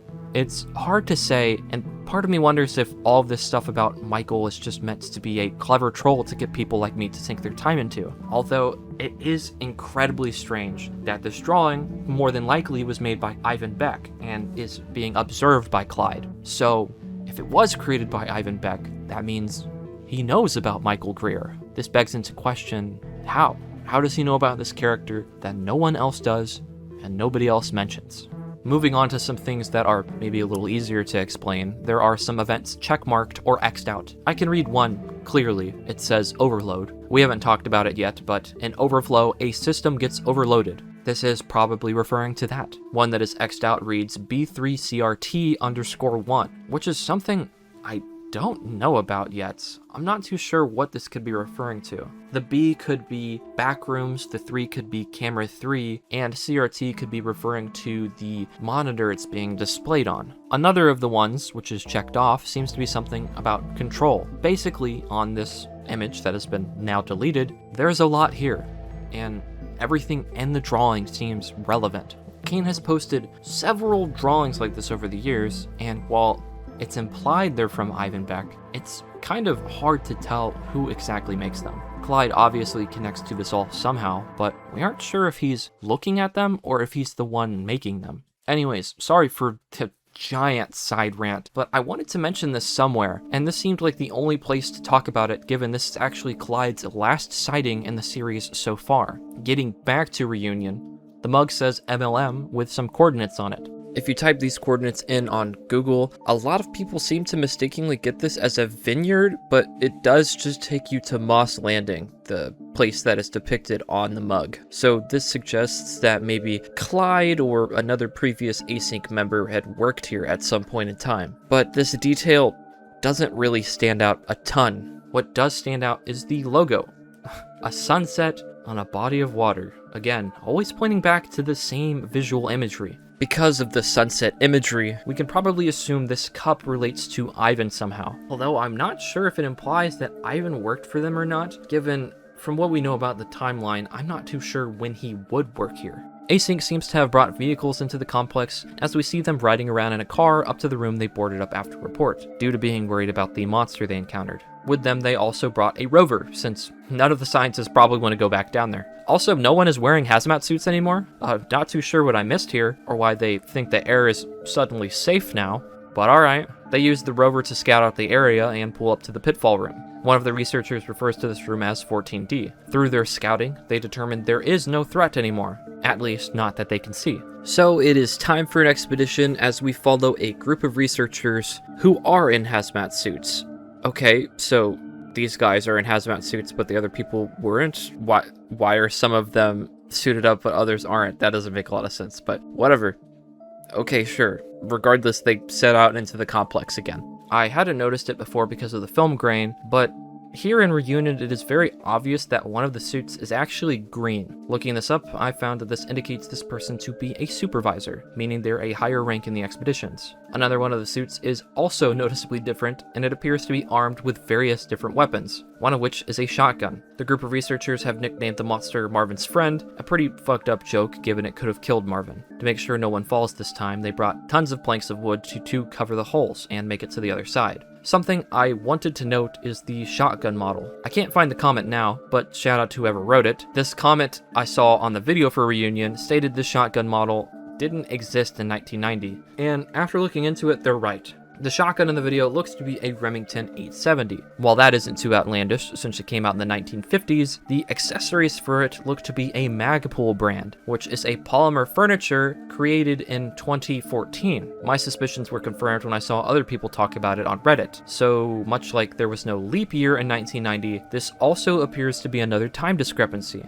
Although, unlike the leap year one, which is a bit harder to make a simple explanation for, this one could be readily explained by it just potentially being an easily accessible Blender file that Kane used. But who knows? We are given an infographic that names Mark, who was with Marvin in Pitfall, but Ron, Kim, and George aren't here with them again. Instead, it's a new researcher named Randall. This, for the time being, implies that Ron, Kim, and George either didn't want to go down in the complex, or they might have just quit. Although, Async really doesn't want the public to know about the Backrooms, so I kind of doubt that they've quit. They begin to go under a room they named 14C, which notably has no lights in it, something we've not really seen in the Backrooms yet outside of informational video. At the end of the hall, they find another area that is cut off by a small gap in the ground. The scientists note that this small gap seems to lead to another floor. On the other side is a room with tile flooring, and the walls are made out of a different material. In this area, they find panels from the ceiling have fallen down, with Marvin noting that it looks like something has knocked them down or moved them. After finding the panels, they then find a drawn map on one of the walls. Marvin notes 14C and 14D are on the map, so whoever made it is aware of the layout they are currently in. They try to call this information back to base camp, but after struggling to get a hold of them, they see this as their sign to leave. On their way back, the person with the shotgun is tackled by someone wearing all black, who wrestles it out of his hand. This person threatens them, saying not to move, but then they recognize Marvin. Marv? Marvin? Yes, it's me. And Marvin recognizes this person as Peter, saying they've been missing for months. That means the missing researcher from presentation and informational video is this person. It seems after the phone call and recording 014, they did successfully deal with Peter. By this I mean that they wanted no one to find out about his return, and since Marvin didn't know about him and had no clue he was alive, they were successful. Instead, they somehow sent him further into the complex, or maybe he got scared with all of the blaring red alarms and ran away, although that seems unlikely as he's aware Async has covered his death up. He notes how his wife and kids think he's not alive anymore, and Marvin confirms that they did hold a funeral for him. Mark, the researcher who's armed, starts to signal back to Async and calls for backup. When asked to stop by Peter, and he doesn't, Peter shoots and presumably kills Mark. I repeat, Stop! please Don't shoot him. your armed support to room Stop. 13C. Don't. The video ends with Marvin telling everyone that this missing person is alive. As we look at the injured researcher. Injured, not dead. In Kane's Discord server, he has confirmed that Mark does live through the shotgun injury, but now he has to use a wheelchair, which means he probably won't be going on any more expeditions into the complex. This was such an excellent moment because it completely full circles and brings everything that has been building up for over 15 videos now to a head. What will happen now that Peter has returned and Async is forced to not only deal with monsters in the complex, but their own mistakes? And the description is recording 014, but we've already talked about it, so we'll just move on.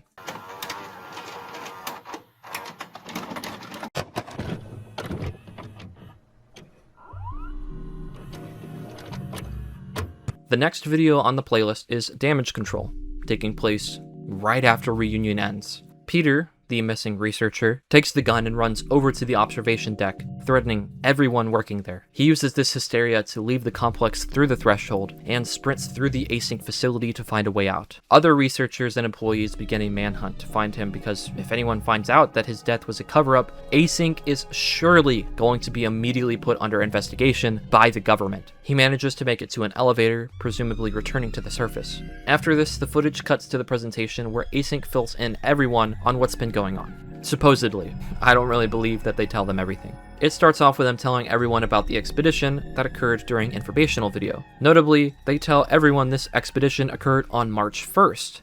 On the morning of March 1st, a team of 4 researchers was sent into the complex to conduct a routine layout analysis. Which we know to not be true.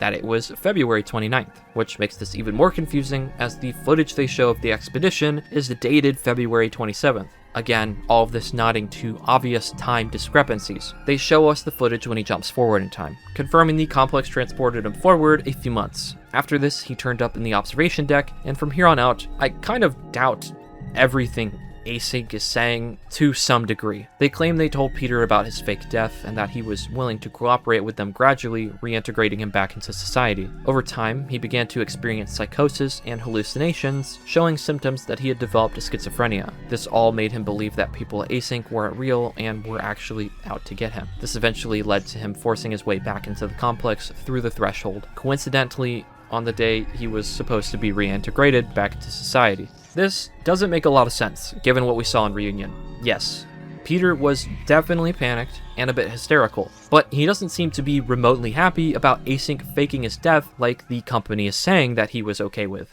It's been months. We thought you... I know that's what they did. They took my life from me, Marv. Everyone thinks I'm fucking dead. My wife and children think I'm dead. When he finally gets a weapon, his first action is to immediately run to the threshold, leave the backrooms, and go home to his family when he went back into there for salvation. It sounds like, again, Async is faking a piece of Peter's story, this time diagnosing him with a condition he probably never had. Instead, the reality is that Async probably was never going to let Peter leave or go home, because he's just way too big of a liability. If anyone in the government found out about him, they would shut this place down immediately or seize control of it all. Then they drop a bomb to everyone that Peter died after leaving the facility, tripping and bludgeoning his head on a rock. Throughout the video, they show footage for pretty much everything they're talking about, but here they don't show anything. You'll see why soon. In the end, they tell everyone to dedicate the rest of their research to Peter. What we're doing here is so much bigger than any one person. It is the work of a unified effort, and we need to ensure that that is never lost sight of. That we hold on to the pre-established notion that Peter is and has been deceased. That is done, and there is nothing more to be extracted. Throughout his speech, we see a myriad of drawings that I think are meant to believe to have come from Peter. However, I actually think these drawings came from Ivan, given I believe they are making up the things about Peter developing schizophrenia. Async as a company does not want people to jeopardize or try to understand Peter because if they do, it would jeopardize their entire project and lead to massive amounts of people quitting. If they show drawings that could lead to crediting him as going insane, then all should be well. The reason I think these are from Ivan is that they match the myriad of drawings we've seen so far that are all implied to have been from him, like the ones posted on Kane's community tab or his Discord. Most of the drawings we see in Damage Control seem rather unimportant, but one of them is a man in a suit with water in the background, saying if the wind is right, you can sail away. Again, more imagery pointing to the ocean, and the only person we've seen depicted as wearing a suit in the entire series thus far consistently is Ivan himself. As his speech ends, we see a man standing in a group of people wearing a suit, as people walk past him and run into him. We can assume this is probably Ivan Beck again. Then we see a still of the threshold that dissolves into a sunset, just like the ending of Autopsy Report. After this, we're shown a syringe laying on a counter. This could imply they caught Peter and either killed him themselves through injection or sedated him to use him in the future. After this, a few clips play very quickly. The first is a man standing in front of a giant green glow, very reminiscent to the one that we saw our protagonist in front of in found footage 2. It also appears to be mirrored, but I'm not gonna lie, when I flip it around, I can't read it much better. Maybe somebody in the comments can read this, because I cannot.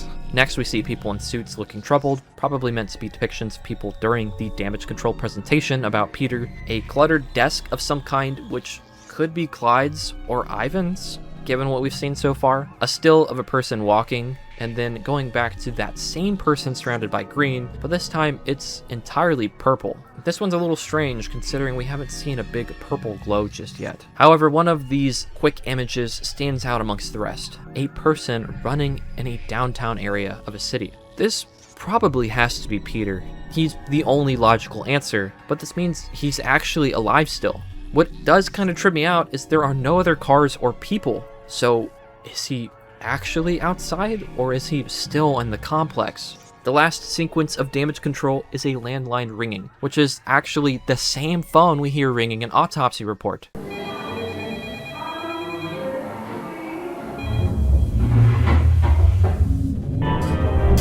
This means this takes place at the same time and in the same room as that TV playing. If you listen closely, you can actually hear the TV going in the other room too.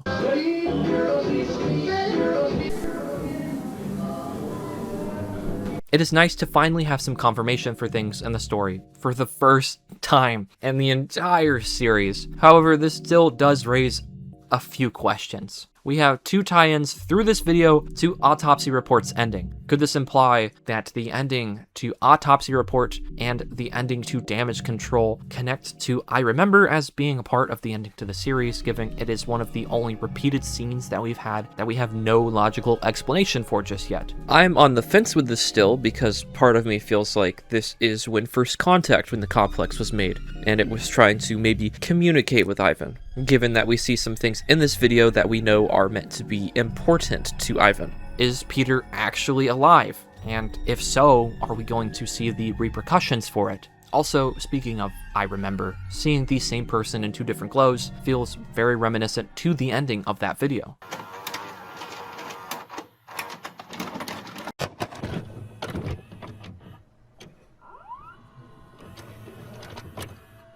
It's finally time to talk about something I have mentioned so many times in this video. The next thing in the playlist is titled Overflow. There is no date in the description for it, and much like I Remember, it is filmed very differently than the rest of the series. The video seems to showcase the office of someone listening to a news piece during the 1970s. Given the voice of the person sounds a lot like former President Richard Nixon. What is playing on the radio is Nixon talking about trade plans and treaties with the Soviet Union post-World War II. The radio seems to experience transmission issues as something seems to tear through the fibers of reality. From the yellow hue, it looks a lot like it could be the complex, but we don't see what it is. A device goes off, saying overload, and as the room grows bright green, we zoom in on papers signed by Ivan Beck in 1972, which would be a good 10 years before the prototype for the threshold is even built. Overflow ends with the clouds in the sky turning to warp and mirror those across from it. This is a callback to the start of Overflow, where the sky was normal, and now it's inverting in on itself. And this mirroring looks a lot, and even some shots in it looks exactly how the mirroring in I Remember was. We learned a lot from this one short video. The first thing to note is that Ivan was probably involved in or a part of the US government during this time. It's hard to say for sure if he was involved with the Soviet trade plan or if that was just playing to give us a time frame for when this takes place. Kane confirmed in his Discord server that what happens in Overflow, as previously mentioned, is a solar storm that occurred in 1972 during August, one of the biggest recorded solar storms in history at that.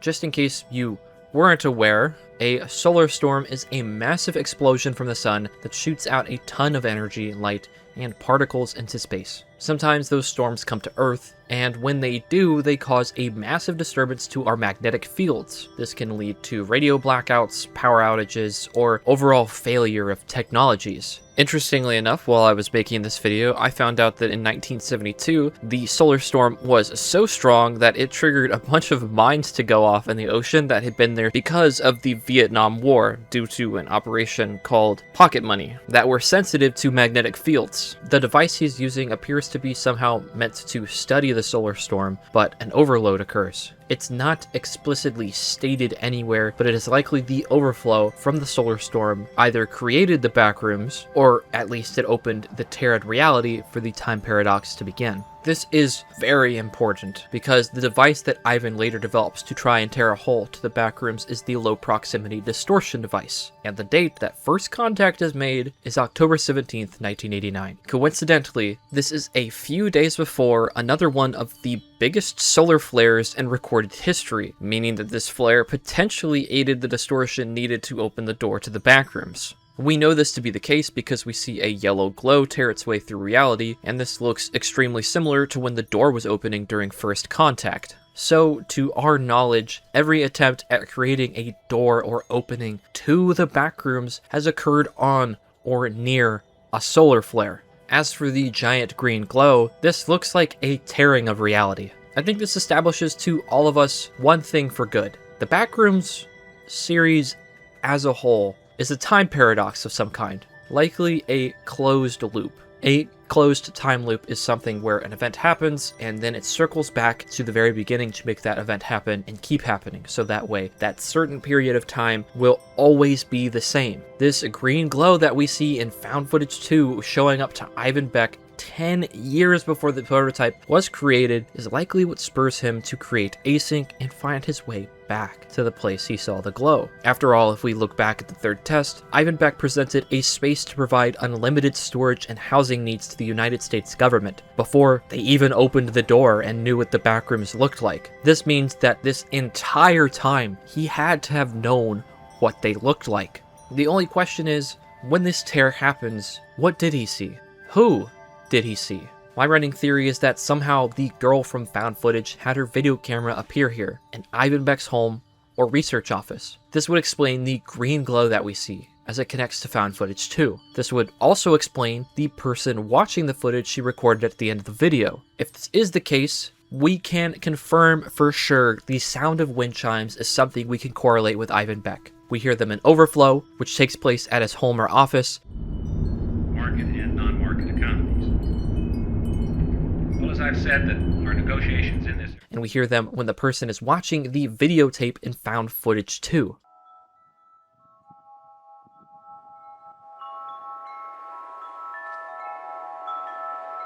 Most importantly, we hear them in I Remember, which means for sure that I Remember is about Ivan Beck.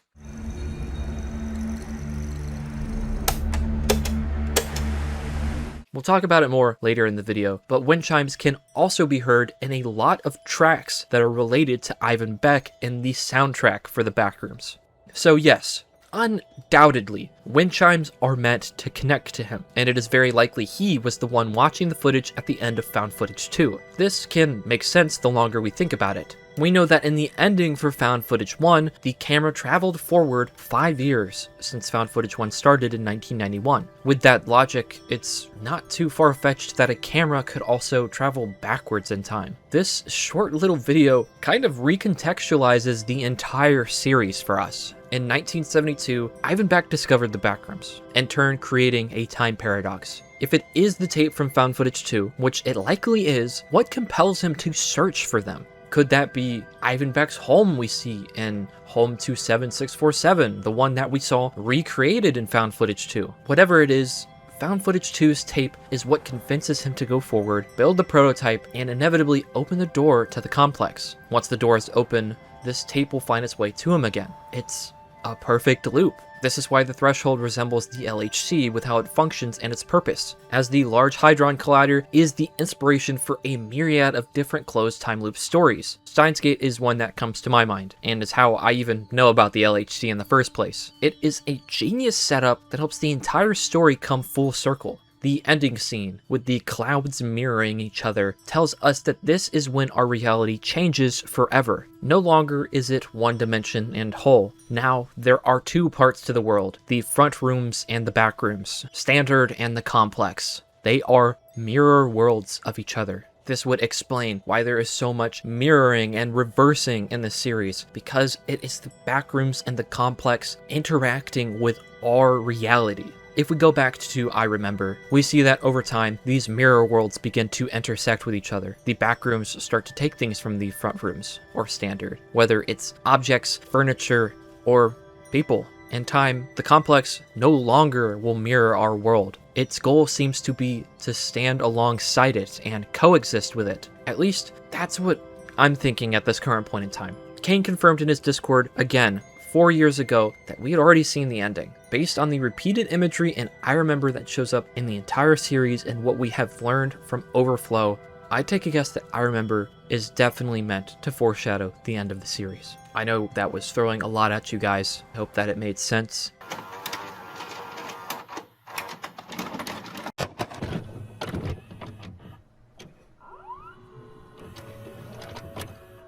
Despite coming well after Found Footage 3 because of him having to work on the movie, Kane uploaded 2 more Backrooms videos, Lighting and Tile Survey and Static Dead End. In his playlist, he has Lighting and Tile Survey above Found Footage 3 and Static Dead End, so that is what we're going to talk about next, and it's dated November 14th, 1989. A month after first contact. All you need to know from this video is that the researchers enter the complex to examine its qualities for the first time. When removing some of the tiles to look above, it looks like a standard building. The lights are connected to something above them, and there looks to be another floor above this one. There even appears to be a tube that you commonly see used in air conditioning units for ventilation. This is all kind of odd. We've established that the complex is recreating real-life rooms and homes, but the fact that it also is recreating such a detailed infrastructure as if it were an actual office building doesn't make a ton of sense to me personally, especially given how down the line the things that it creates seem to get more distorted and weird. Maybe this suggests that since this area is one of the first to be created in the Backrooms to our knowledge, it was done so in a very detailed way. We are then given a rundown of the lights by Dr. Julia Mesner, and her introduction card has the logo for the Department of Energy in the back of it. This not only means she probably works for them, but this actually goes to show that the Department of Energy has been involved with Async well before their appearance and presentation during 1990. This once again makes me question how involved the Department of Energy actually is in regards to the series. As for her findings, the ballast, a part of the light fixture, has a manufacturing label stating it was created in 1975. The trofer, the border of the light, was made in 1973 and noted to be from Reading, Pennsylvania. There is another mention of something being made, this time around Sylvania, Ohio. Based off of this information, this should be impossible given that that was well over 10 years ago, and all of these lights are still working in great condition. What's even stranger is that every light has this sticker, meaning that they were all made this way. The lights being made in 1973 and 75 potentially nods back to Overflow, since this was the origin point of the Backrooms, and this is created around the same time period. My only question is if Ivan was the one that discovered the Backrooms, and they are supposed to be kind of based off of his memories, then why are these lights made after 1972? Is it possible that somehow it was still connected to his mind even though there was no physical entryway? The video probably is meant to connect to Overflow, which is likely why it is placed directly after it in the playlist timeline. Somehow, despite being almost 20 years old by this point in time, the lights all look brand new, and they show no sign of wear. In fact, their power source seems to be completely unknown, as while they are plugged into something, no one knows what that something is. Given how many connections there are to the sun in the series, I don't think it would be too crazy to say the lights are being powered by the sun somehow. I mean, think about it. If the entire Backrooms was discovered because of a solar flare, I don't think it's too far-fetched to say that things inside of it run off of solar energy. The video ends with a zoom in on the logo from Reading, Pennsylvania, pointing to the fact that it is very important, and we will talk about this in the Ivan Beck section. And that's all you need to know about Lighting and Tile Survey. It obviously stands out among the other videos at this point in the series because it's kind of chill, almost a little relaxing. I do have to give my compliments to Kane because even though the video is almost 9 minutes long and it's kind of just people talking about light fixtures, which is something I normally would not give a shit about, it's engaging. Something that isn't so relaxing and chill, but is still equally as engaging, coming in at 45 minutes, is easily the longest Backrooms video so far. Found Footage 3.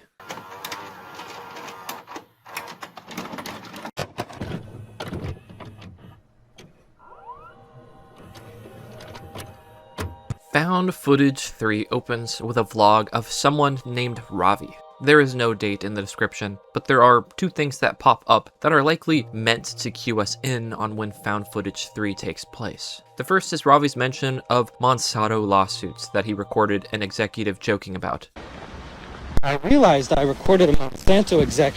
Which Monsanto is an agricultural company that specializes in pesticides. The company has experienced a plethora of lawsuits over the last 60 years, and those lawsuits are still going on to this very day. During the 90s especially, the lawsuits were at their peak, with majority of them being filed between 1995 and 1997. The second thing, and it helps narrow down the timeline a lot, is the radio broadcast that talks about the Oklahoma City bombings, which took place on April 19th, 1995. Given this seems to be a live broadcast, we can assume that Found Footage 3 takes place sometime around April of 1995. But at the bare minimum, it is still in 1995, meaning this takes place a few months before Found Footage 2. Something I really wanted to talk about quickly is Ravi's name, as in Hindi it means sun, so more sun symbolism. While he's at his apartment, we can clearly hear some banging sounds downstairs.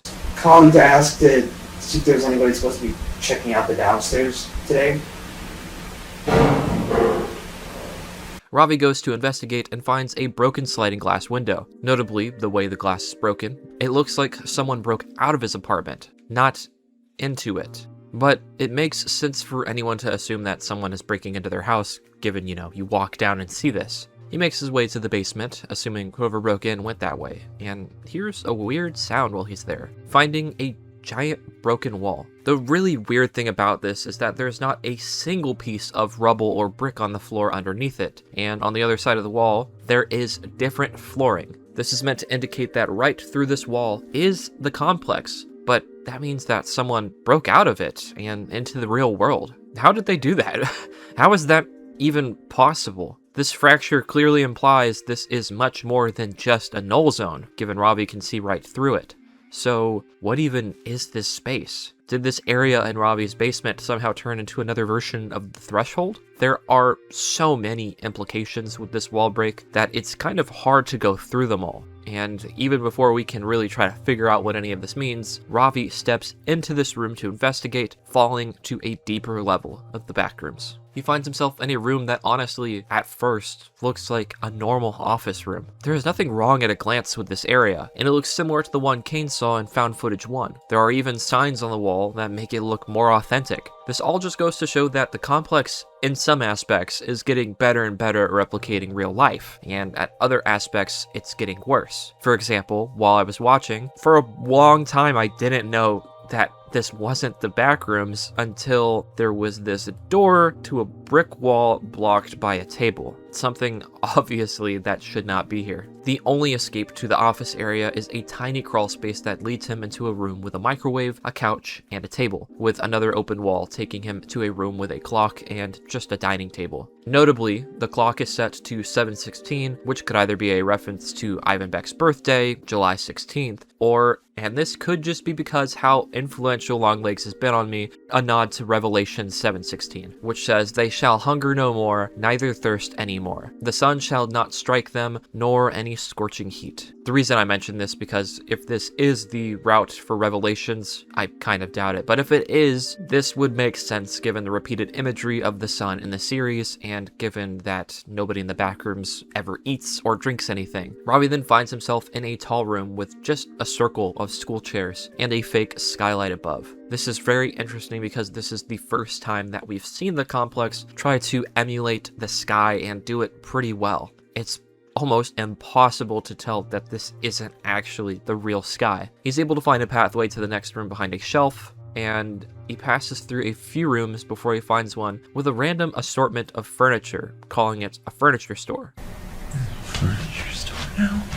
While this was just a passing comment at the time, with the recent Backrooms movie teaser and trailers, this actually was probably meant to be a neat little reference to Clark. It's hard to tell if it goes any deeper than that at this point in time. The furniture store's exit takes him to a room where he finds a bunch of those same school chairs blocking a door. Later, he finds a room with books on the ground, kind of just in a circle around a few pieces of tape. Ravi also sees something in the corner that scares him, but we never see it. And finally, there is music that seems to play in this room.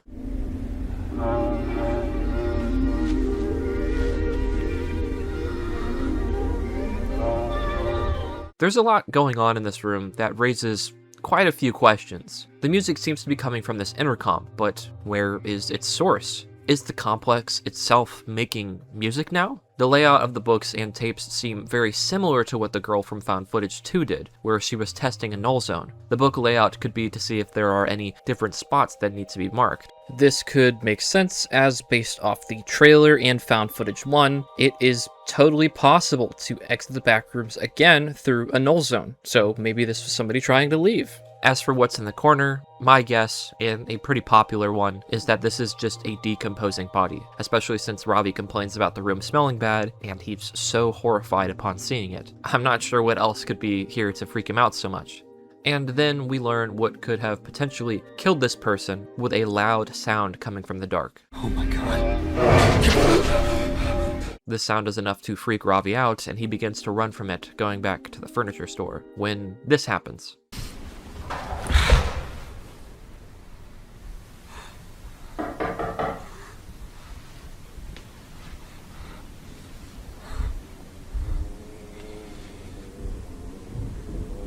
Hello? Hey! The fact that it knocks shows us immediately that whatever this is has a greater intelligence than the bacteria monsters we've seen before. It tries to act human at first, but when it's clear that Ravi won't open the door, it tries to brute force its way through. While on the run, he crosses a bridge that looks like it's coming out of the stars, and outside a window is a giant cityscape. This is bigger than anything we've seen the complex make so far, and pegs into question just how much it has been making since the last time that we saw it in Found Footage 1. This area has the same ambient sound of the sun that played in the neighborhood from Pitfalls.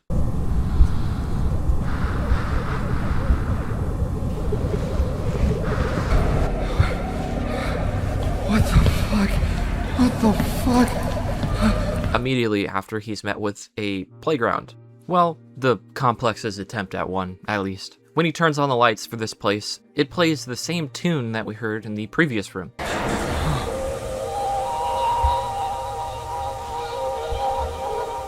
It draws the attention of whatever's after him, so he turns the lights back off. While trying to carefully maneuver around the place, he hears this.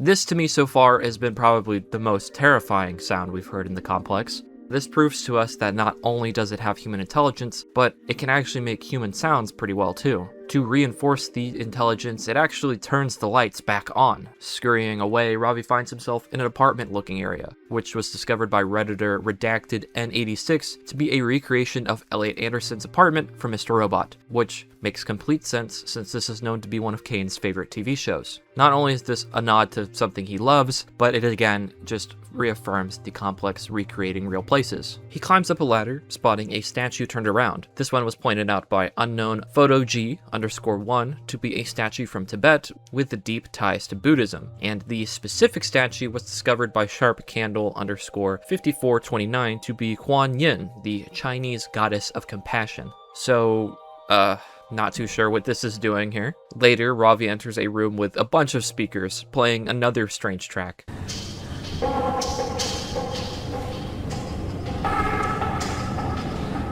This all hints to the complex trying to create its own music, but since it doesn't have any emotion, it's all just kind of noise. This room is another recreation of a popular liminal space, the USC Village Fitness Center's multi-purpose room. He continues to explore and finds a poster written entirely in Chinese. This is actually a real poster from the University of South California, as discovered by Garget K on Reddit. While a lot of the details on it aren't really too important, what is important is the date, 2022. Given Ravi was just in 1995, this means the complex is creating or pulling things from 27 years in the future. This reinforces that the Simpson broadcast from earlier, picking up an ad from the future, wasn't just a funny little coincidence. The other thing worth noting is the association sponsoring this event, Buddha's Light International Association. Again, Buddhism. He finds a room with a radio and some instruments, along with a picture of a sun smiling. Everywhere, there's a lot of this sun in here. It's hard to say what specifically the smiling sun imagery is referring to. The face to me looked very similar to the one we saw on the wall in Found Footage 1.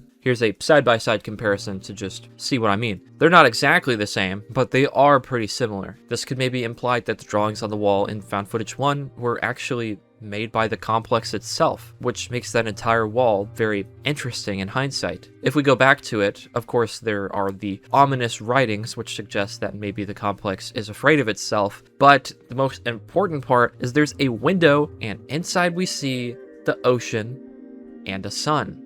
It's a drawing of the scene where the sun is setting on the ocean. The same scene that appears again and again, but it was all the way back in Found Footage 1 before we even knew what it was. The implications of this we'll talk about a little later on. There is another explanation for this smiling sun, but it's actually one that I like a lot less. This sun shares a striking resemblance to a character named Splendor, one that Kane has been teasing for some time as being the focus of his next web series. Many people speculate that this is meant to be an Easter egg or reference to this character, but if that's true, I think it's a little lame, given it actually doesn't tell us anything more about this series. I much prefer that it is meant to tie into the imagery of the sun that's already present in the Backrooms. While editing this video, I noticed that the sun actually kind of looked similar to the ancient depictions of the sun on the heliocentric map. Maybe that's what this is supposed to be, given the Planispheria map in the home video. This would help bring that full circle, but I don't know. We don't really know what this dude is here for.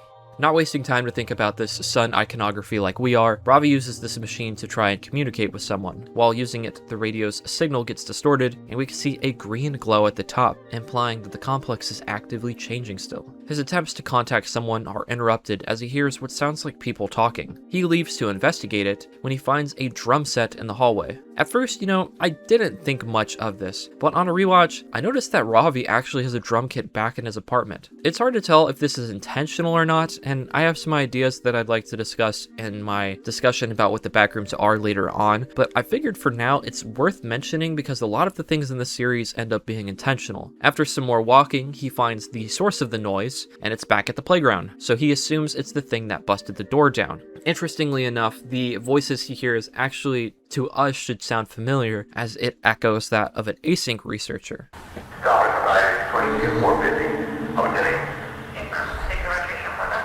Which, if true, would be really interesting, given this is the first time that we've seen any presence of Async outside of 1990. Ravi doesn't push forward, though, to see what the source of this voice is, and returns back to the speaker room, where he encounters this thing.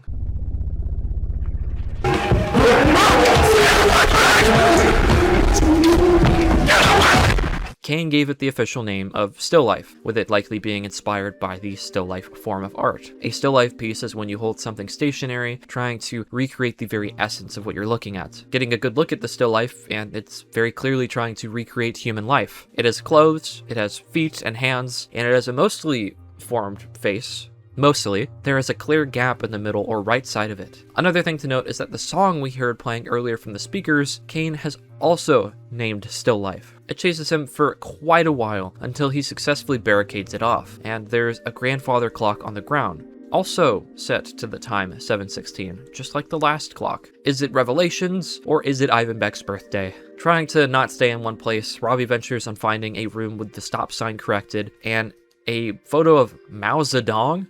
This is another one of those moments in the series where I audibly went, what the fuck is he doing here?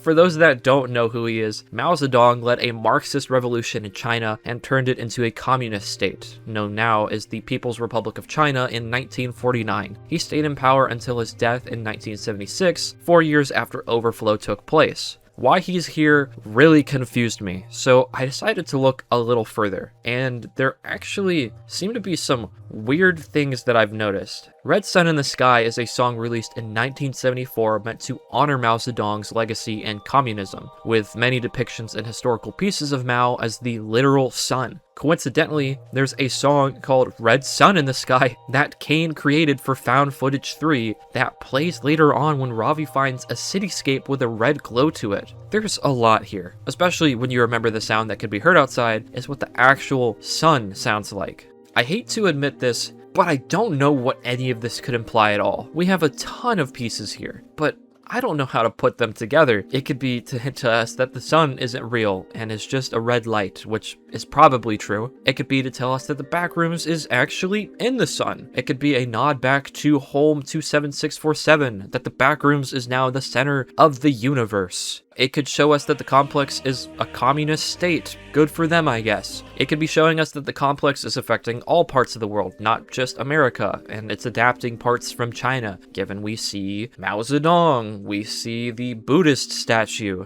It's so hard to say what any of this is trying to tell us here. There is definitely no coincidence with all of the nods to China in Found Footage 3, and Mao Zedong is here for a reason, but I just don't know it. If you guys have any idea, please let me know. I'm desperate for trying to understand all of this stuff with red sun in the sky. I also wasn't sure if I should mention it or not, but I figured I probably should. There's like this random shot while Ravi is running of bacteria or mold coming from under the walls. This could maybe hint to how still lifes are made. They're like a evolution of Hey Bacillus or something. I don't know. I think it's weird it's here, because Ravi clearly didn't film this and he can't edit this footage, so where did it come from? What the fuck is going on in Found Footage 3, guys? With all that being said, Ravi finds himself back at the original Backrooms layout now. The fact that it took him 30 minutes to make it to this point, presumably much longer off camera in real life, it just goes to show how ridiculously far the complex has expanded outside of Async's observation.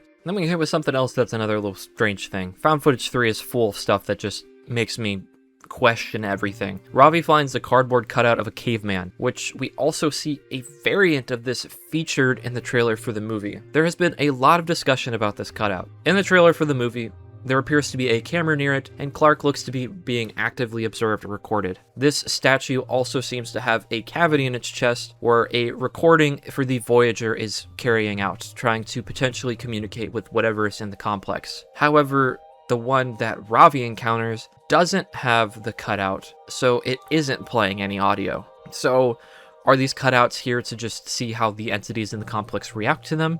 This is kind of where I was going until I discovered in a 1-hour release, the aforementioned song Still Life Kane created has an overlay of these two cavemen. Looking into it, these are animatronics from a ride on the Santa Monica Pier, Cave to the Lost World, between 1962 and 1998. The image that appears in Still Life is mirrored, much like most things in the Backrooms are, but I believe this is meant to tell us something deeper. Hear me out. It's gonna sound a little crazy. If we buy into the theory of evolution, all humans originally started as a single-celled organism. Over time, that led us to evolve into fish, that's right, you were a little flopper at first, then mammals, then a type of monkey, and then humans. The creatures we've seen so far in the complex are alive, mutated versions of Hey Bacillus, which is a single-celled organism that resides in the human body. There is a chance those entities are meant to be the complex's attempts at early life forms, based on our theory of evolution. Hence, this cardboard cutout and this photo of cavemen is meant to show us what stage the Backrooms has gotten to when trying to make its own form of life.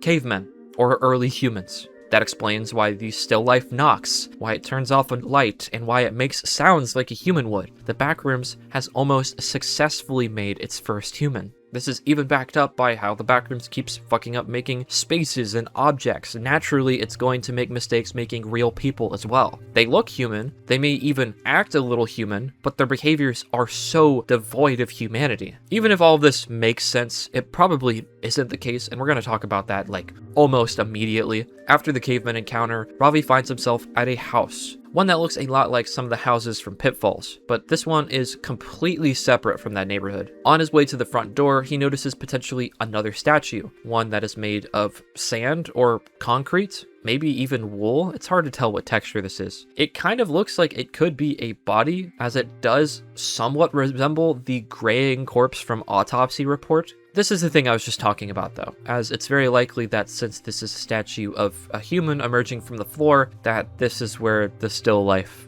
originates, that it was entirely created by the complex. If that is the case, that means that still life and the entities exist simultaneously, but both are still the complex's attempts at making some type of life form. It does look like the same material the still life was made out of, so there's a chance that it really is a still life. Ravi doesn't observe it for too long. Instead, he walks to the welcome mat in front of the door, which is mirrored. Again, all of the mirrored symbolism and imagery. The thing that is terrifying in this house Ravi enters is that it is incredibly lived in. At least it feels that way. Everything looks normal, as if it was a real house. Appliances and cabinets where they should be, Jim Beam on the table for drinking, a couch and a living room area, a suitcase, even this damn fucking talking fish that was really popular in the 90s. The only thing that doesn't look super normal is there's a boot merged into the ground. Outside of this, everything else is perfect. Literally perfect. There's even a framed photo on the wall of real people. Ravi clearly hears someone outside, so he opens the door to reveal a brick wall. Yet he can still hear someone there. You gotta get out here sooner or later, because the plan is not in our hands here. The person is watching TV, and we can hear an ad playing, one that I actually remember from my childhood. It's a free credit report commercial based at a Renaissance fair. I was getting depressed because of all the stress I was feeling at home. Looking it up, I found that this commercial aired from 2007 to 2009, meaning that the person on the other side of this wall is from 10 years in the future. The man can't see Ravi, but Ravi can hear him, and the man can hear Ravi, which should indicate to all of us that Ravi is communicating to somebody outside of the backrooms. This makes sense. Think back to Informational video, where Peter heard the sounds of people outside of one of the walls. This means that the man on the other side of the wall is near a null zone, and when Ravi describes the house he's in, the man recognizes it, meaning the house that Ravi is in right now is a near-perfect recreation of that man's house in the real world. This outright confirms what we've been talking about in this video. The Backrooms is creating real spaces. Based on Found Footage 2 and Home 27647, that answer seemed to be leaning towards yes, but after Found Footage 3, that answer is an astounding yes. The Backrooms is mirroring or recreating pre-existing spaces, and what's more is that when these spaces are found in the complex, the person there can communicate with the same place in the real world via null zones. The only question left then is why? Why is the Backrooms recreating these spaces? How is it doing that? And I actually have an answer for that, but we're going to talk about it in our Backrooms section of the video. The man does his genuine best to help Ravi out, but from the sounds of it, he accidentally falls into the Backrooms himself. I think it's... What the fuck? What? Oh my god. Oh my god! What the fuck?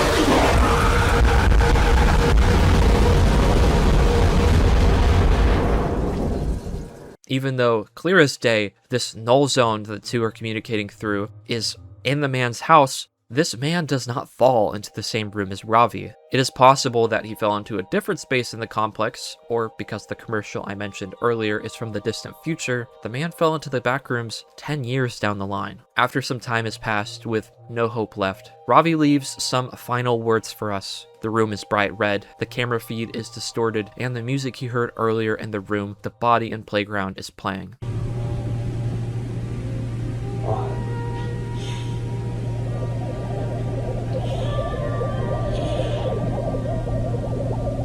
It's probably the bleakest and most depressing ending of any of the found footages we've had so far, as in those our first cameraman presumably dies, and in 2 our protagonist's fate is unknown, while in 3 it's very obvious that Ravi is going to starve to death. A lot happens in Found Footage 3. Many of these things point to the Backrooms getting better at recreating our world, and time becoming more distorted because of the complex existing. However, at the end of it all, I think Found Footage 3, of every video in the series, answers less questions than it creates. There is so much mystery and so many confusing things about 3 that have kept me thinking about it for literal months since my first viewing. What's the deal with all of the stuff related to China? Why is Chairman Mao here? What's the deal with all the nods to the sun and this creepy fucking painting of a sun? What is the still life even, and are there more of them? Was that actually Async Ravi heard, or was it something different? I can keep going and asking so many more questions, but at the end of the day, the point is right now we just don't know. I've noticed that with the series, it feels like a found footage video drops to ask questions that the following videos that involve async attempt to answer or help us build theories for. This has been a good method so far, but admittedly, it has made it to where we don't know at all what the deal is with Found Footage 3, because there haven't been many or really any uploads since it came out. Maybe the movie will help this one make more sense? I'm not so sure. All I know for right now is that this video left me completely polarized. There is no video in the description for Found Footage 3. Since we found things by reversing footage in Found Footage 1 and 2, I figured I would check Found Footage 3 too, but there was nothing that I could figure out, so we're gonna move on to the next one.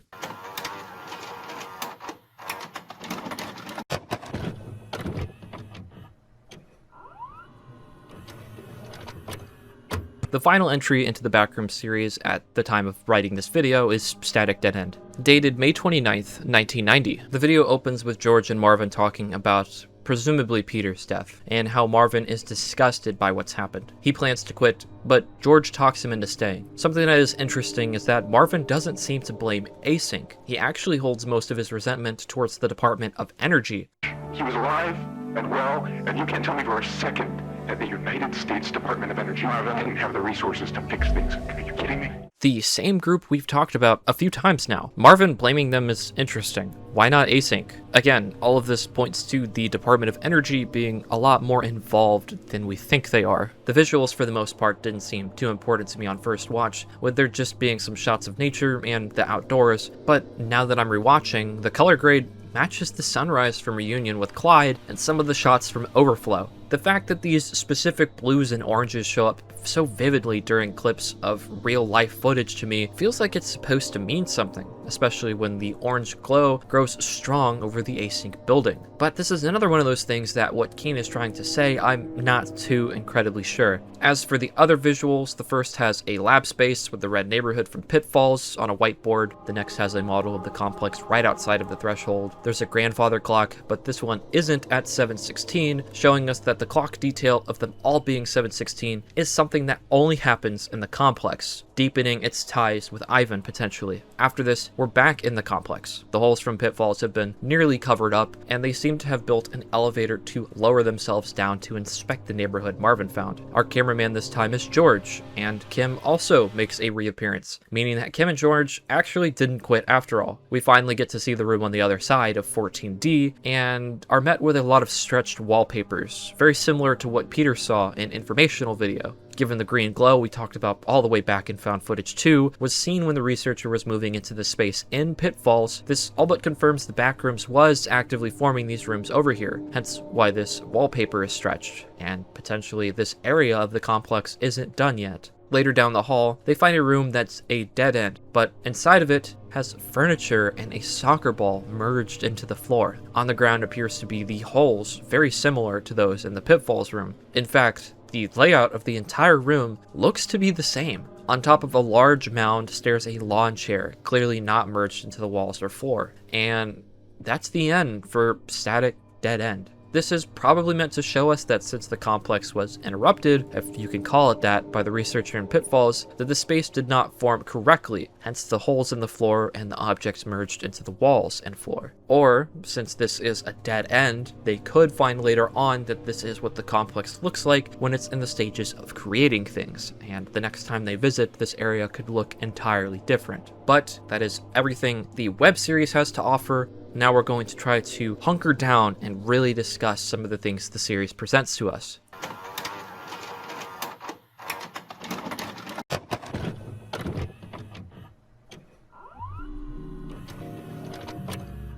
So let's start to actually break some stuff down and make sense of things. I think a great point to jump off of is the creatures. What are they, and what all do we know about them? One thing we have to get out of the way immediately, again, I mentioned it earlier, is this idea of reanimated corpses or zombies. In case you forgot, Kane has confirmed several times that the creatures in the Backrooms are not humans that are coming back to life or being controlled by a parasite. Head crabs in Half-Life and zombies from The Walking Dead, get that shit out of here. There is no reanimation of human beings in the complex. The first is, of course, Hey Bacillus. Again, a real bacteria, a part of the human digestive tract that seems to mutate and get fucked up when in the complex. We aren't sure why it does this yet, but it slows down decay in parts of the body while actively consuming other parts of the body. They do this until all that remains of it is a bunch of clothes, hence why in the backrooms we see so many random piles of clothing. After having sufficiently fed off the remains of a person, they seem to go into a hibernation-like state that we saw in Found Footage 2, where this mutation of Habacillus seems to evolve into what Kane has dubbed the Lifeform. That is their official name.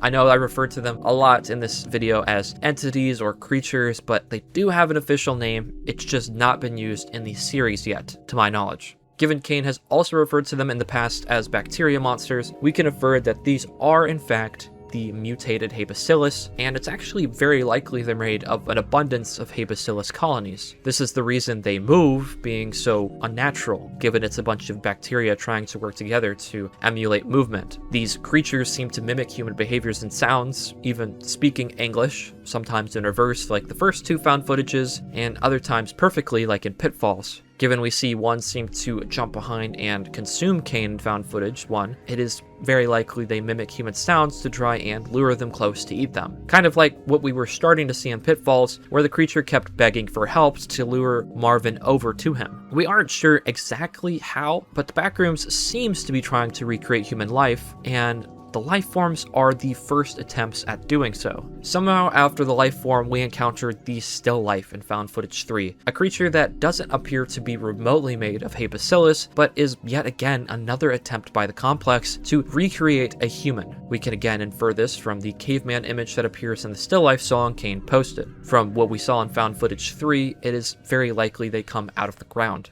Unlike the Lifeform, which has holes and is very obviously not human, a Still Life looks like a much better attempt at us. It is humanoid in appearance and it wears clothes. It also seems to have human-like intelligence, where it turns off lights and knocks on doors. However, unlike Lifeforms, which we have seen sleeping and we have seen observing from a distance in Found Footage 1, the Still Lifes seem to only be aggressive, with pretty much it pursuing Ravi the moment it makes contact with him. The big difference between these two creatures is that Habacillus is organic life, given it mutates from something pre-existing, while Still Lives are something created from the Backrooms and are inorganic.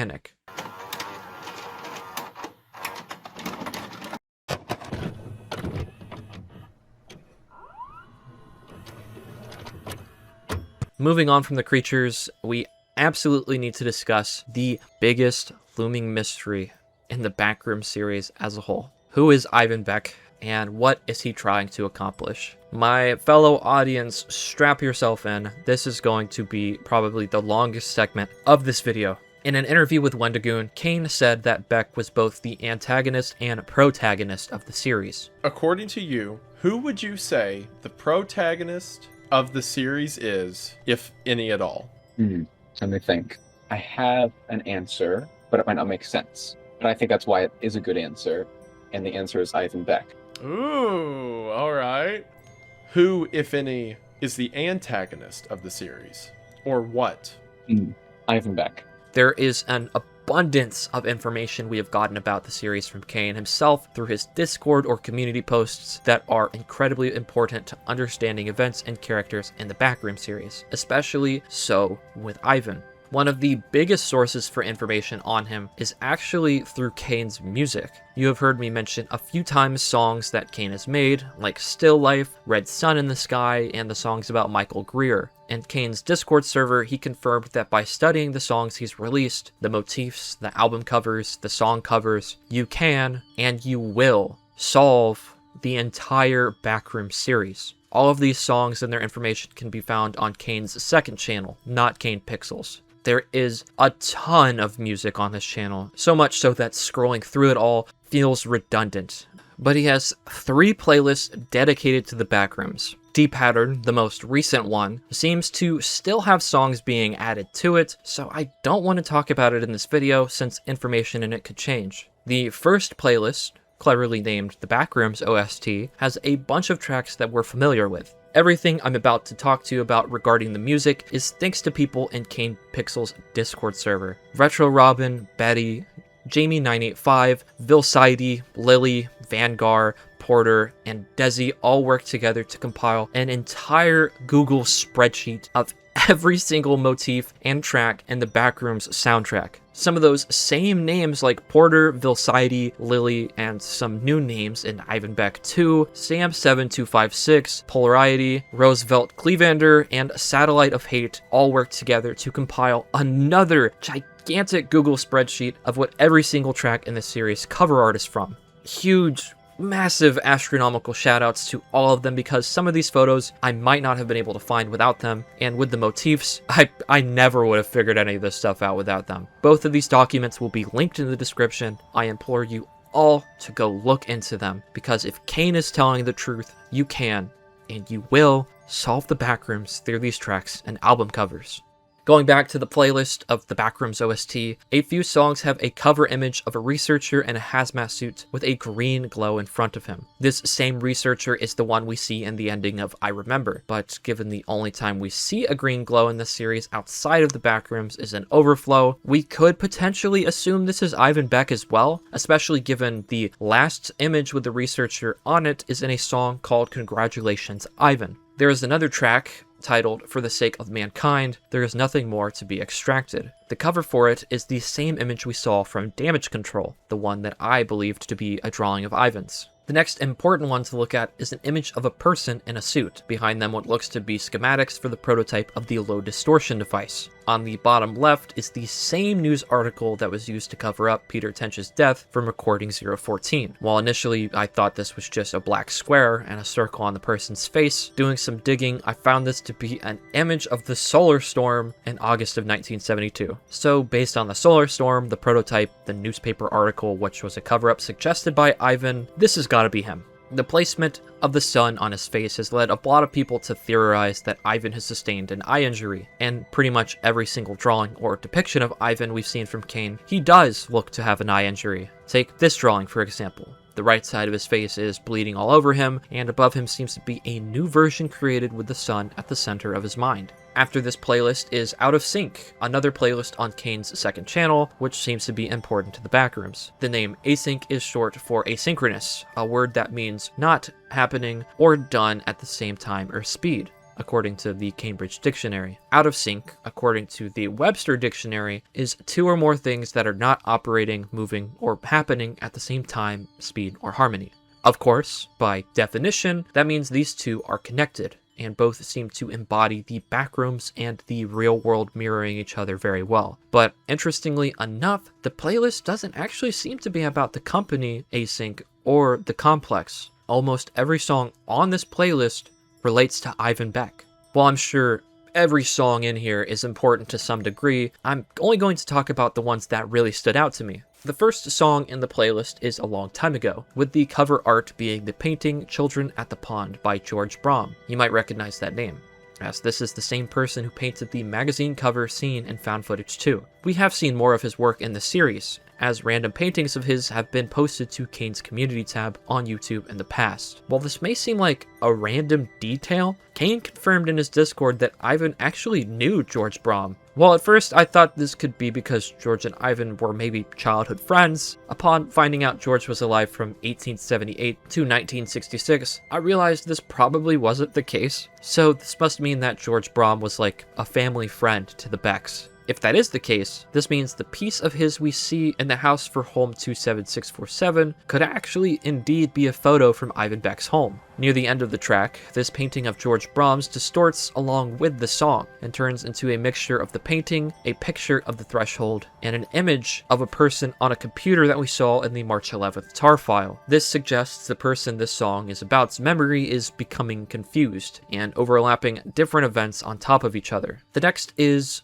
Who Was That Again? A track that almost feels inspired by Everywhere at the End of Time as a take on Satie's Gymnopédie #1. Hope I said that right. Again, that album is meant to embody what it's like to go through dementia or experience memory loss. Satie's #1 is a pretty common song used in a lot of nostalgic edits you'll find on like TikTok or YouTube. It just embodies this feeling of time that you've lost. As for the track itself, Who Was That Again? It feels as if it's meant to embody that Ivan is lost, maybe confused about certain things nowadays, that he has trouble remembering. The cover image is a spiral galaxy in the Horogolium constellation taken in 1950. Coincidentally, this image was taken in the Red channel, which reminds me a bit of our red neighborhoods. Up next is Insight in Mind. This track feels bittersweet, almost depressing. What's more interesting about this is the image for the cover photo. It's from Booker T. Washington Center, located in Erie, Pennsylvania, around the 1970s. This is around the same time the lights were made that are found in the Backrooms, which are also around the same state. Both Erie and Reading suffered economic decline during the 1970s, which is interesting given the motive for the Backrooms is solving housing and storage needs. Kane in the past had mentioned Pennsylvania was very important to the lore of the Backrooms, and he also had mentioned Overflow doesn't take place in California. A lot of people thought that he was just trolling or making jokes, but I looked into it some, and I don't think he was lying. One thing I don't think people have found yet is that when you look up Erie, it will show us that it is a city located on Lake Erie, and it's clear as day that this is probably where the sunsets we've seen a few times in the series are located. Looking at any photo or video of the sunsets on Lake Erie all look incredibly similar to those of the sunsets in I Remember in Autopsy Report. So, based off the lights and the sunsets being in Pennsylvania and this playlist being about Ivan, I think it's safe to say that Ivan, while born in Czechoslovakia, spent a large amount of his childhood in Erie, Pennsylvania. I could be incredibly wrong, and this could maybe not even be remotely Lake Erie, but the resemblance is just too striking, and I doubt Erie was mentioned here for no reason. If this is the key that has been missing for so long, that Lake Erie is the body of water with the sunsets, this is me saying thank you to all of you in the Kane Pixels server for helping me. I hope that this piece of information is able to be very useful for you. Anyways, according to the motif spreadsheet and the song, you can hear birds chirping and post-traumatic amnesia. One of those is a track we'll talk about soon that relates to Ivan, but birds chirping is one of a few motifs that seem to relate to Ivan's childhood. The next song on the playlist is called What the Fuck Are You Talking About?, with the cover photo having one of the sunsets in it again. Looking up images of Lake Erie, this one looks like a myriad of things you could find here. And again, I think this is just reinforcing this is where those sunset scenes take place. In the motif spreadsheet, it is also noted you can hear post-traumatic amnesia, again, a track referring to Ivan. The next song is Glacier Version 2, a new rendition of a song from the first Backrooms playlist. The cover art is a stock photo of someone climbing a glacier during an aurora borealis at the Banff National Park in Alberta. While I was able to kind of figure out the last few songs, I don't have much of a clue about this one. My only guess, and why I'm mentioning it in this video, is that if we are sticking with Lake Erie, you can actually see the northern lights from this lake incredibly well. And of course, the northern lights are creations of solar storms. Something that occurred to me is that the northern lights are also usually bright greens and purples, both of which we actually see at the end of Damage Control, so I wonder if they're connected somehow. Another song on this list is 1980, a song that, while unassuming at first, upon closer inspection, has a massive detail in its cover art as it's once again an overlay of two images. The first is operators of the Plum Brook Reactor Facility located in Sandusky, Ohio. Sandusky is a city that is also on Lake Erie. This facility was operated from 1962 to 1973, and this specific image is from 1970. Coincidentally, Sandusky is located right near Sylvania, Ohio, the other place mentioned in Lighting and Tile Survey. The second image is an edited version of the solar flare that occurred in August 7th, 1972. If we are to put these all together, that means that Ivan Beck was probably working here during the events of Overflow, given how close it is to Erie and that it's on Lake Erie, and that is overlaid with the 1972 solar flare. The solar flare must have been when he quit, and the year 1980 must have been when he began to seriously pursue uncovering the Backrooms, if I was to guess. The next song, and probably the most important one in the entire playlist, is Post-Traumatic Amnesia Version 2. This is a new rendition of a previous Backrooms song with the same name, its cover photo being a mirrored image of the Threshold. Post-traumatic amnesia is a real-life condition many people experience after some form of injury to the brain. After receiving a brain injury, the person enters a state of confusion, with them struggling to remember events that happened before that event occurred. Oftentimes, people can recover from this in minutes, but there are rare cases where it can last months, and sometimes it could even last years. This isn't the only time this condition is mentioned in this series. In a sketch created by Kane, a man with an eye injury seems to be told, "Forever, you won't find yourself there." there because you don't really exist. On this sketch, you can see the prototype for the threshold, a distorted eye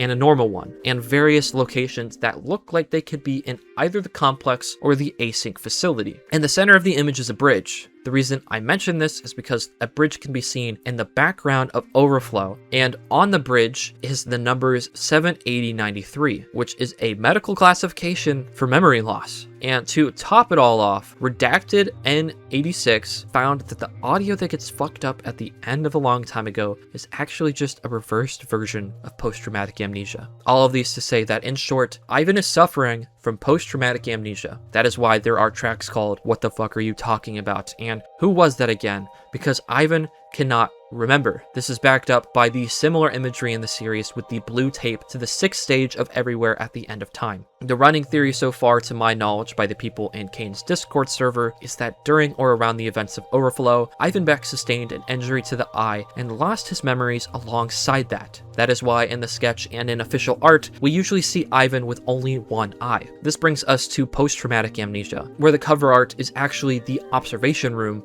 but mirrored a few times and with a green glow to it. In the mirrored walls of the complex, where there would normally just be the yellow walls we're all familiar with, we see a distorted eye in its place. Not too different from the eye that we see in this drawing. If we look at the images we know of Ivan Beck, this eye is on the side he seems to have an injured one. Ivan's missing eye is in the doors to the complex. This means that Ivan Beck suffers from amnesia, but somehow the Backrooms is the key to fixing that. That is the real reason he is trying so hard to get the KV-31 project up and running, because it holds the keys to his memories somehow. Weirdly enough though, Kane has said that post-traumatic amnesia is a birthing, not like an erasing, so even though he is forgetting things, it's creating something still. On this playlist is October Door 1989, the song that relates to Michael Greer we talked about before. Why is a song about Michael Greer on a playlist of songs that relate to Ivan Beck? This is what actually got me wondering that, what if Ivan is actually Michael Greer? This might sound insane to say, and it's definitely a reach, but hear me out.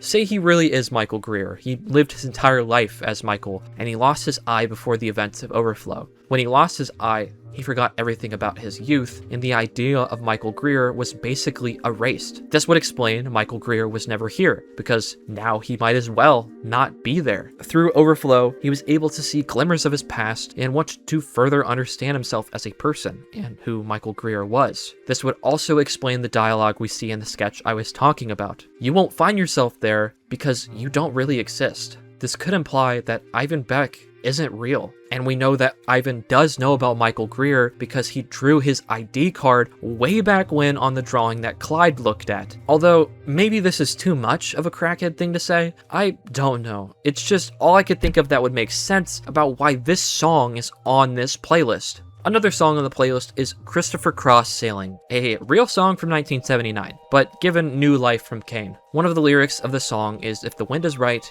you can sail away." This of course goes back to Damage Control and the drawing we saw, cementing that Peter probably wasn't the one to make that drawing. It was likely Ivan. Speaking of, I'd actually like to revisit that very quickly. The prototype we talked about again shares a striking resemblance to the wheel of a ship, and if the wind is right, you can sail away probably actually refers to the complex. The wind is right being the circumstances, maybe the solar flare needed to open the door. Sailing away could be symbolic for Ivan going in to find out who he truly is. Going back to the Christopher Cross song about sailing, the cover photo is an image of the Async building overlaid with the same sunset from presumably Lake Erie. I won't say for sure because I could be wrong, but I kind of doubt it. I feel like this is really where this sunset is from. I know I keep saying that, but come on, what else could this be? After this song is A Life, Entropy Part 1. I wouldn't have had the slightest idea where this image would come from if it wasn't for the Discord server's Google sheet they made. They're saving my life here. This is actually a combination of two images. The first is a piece titled The Flammarion Engraving from 1888. Flammarion being a reference to the firmament, a Hebrew word for where the water meets the sky. It sounds a lot like our sunset imagery.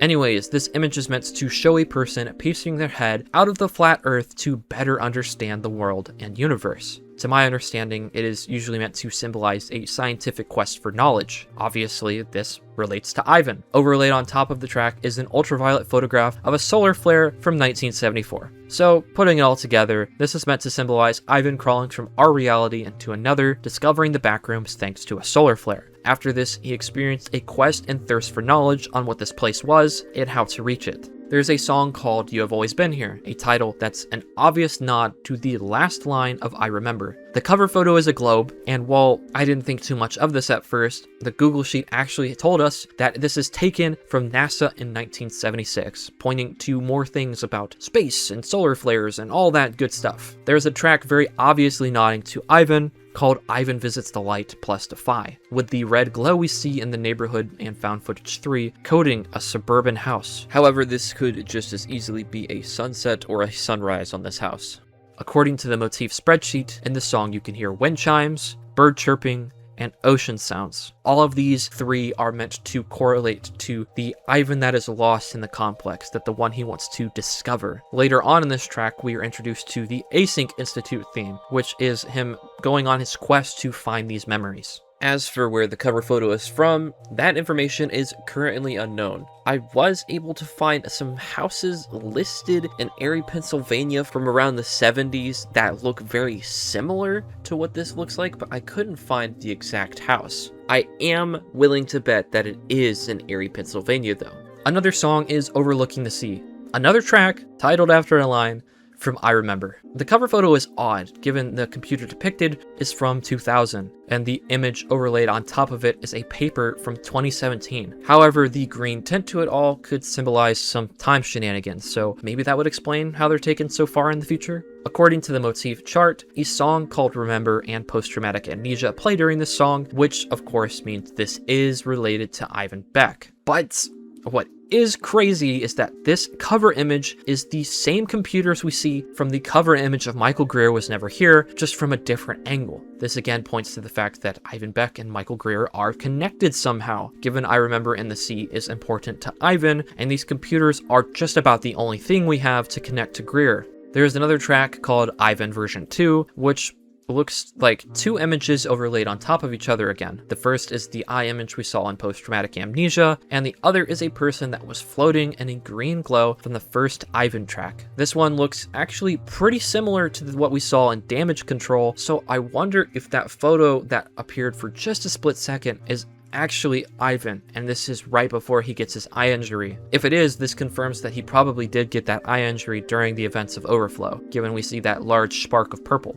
There's a track called Remains, which notably features a color version of the photo at the end of I Remember. There is another song called Visible Light, which has the uncolored drawing of Ivan we talked about previously, but midway through the song, a painting from Edward Munch called The Sun overlays on top of him, going through various hues and colors.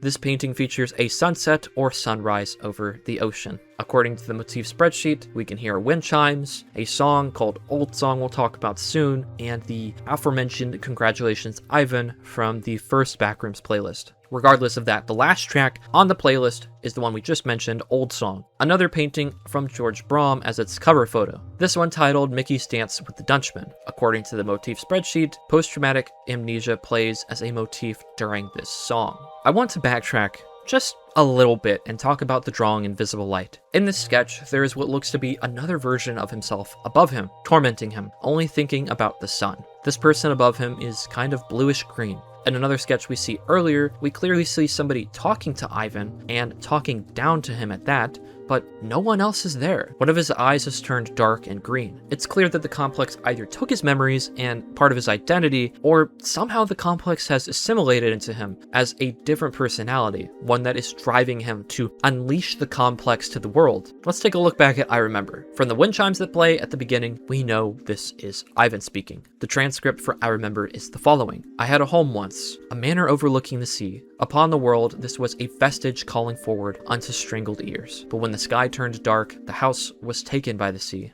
A pillar truncated, cast down to the seabed with all other forgotten things. But I remember. Fleeting shells sinking ever slowly, folding downward into themselves, forever tearing along the seams of the sky, until nothing remains except the eternal ghost. And you ask yourself, could there ever be anything greater than this? You have always been here.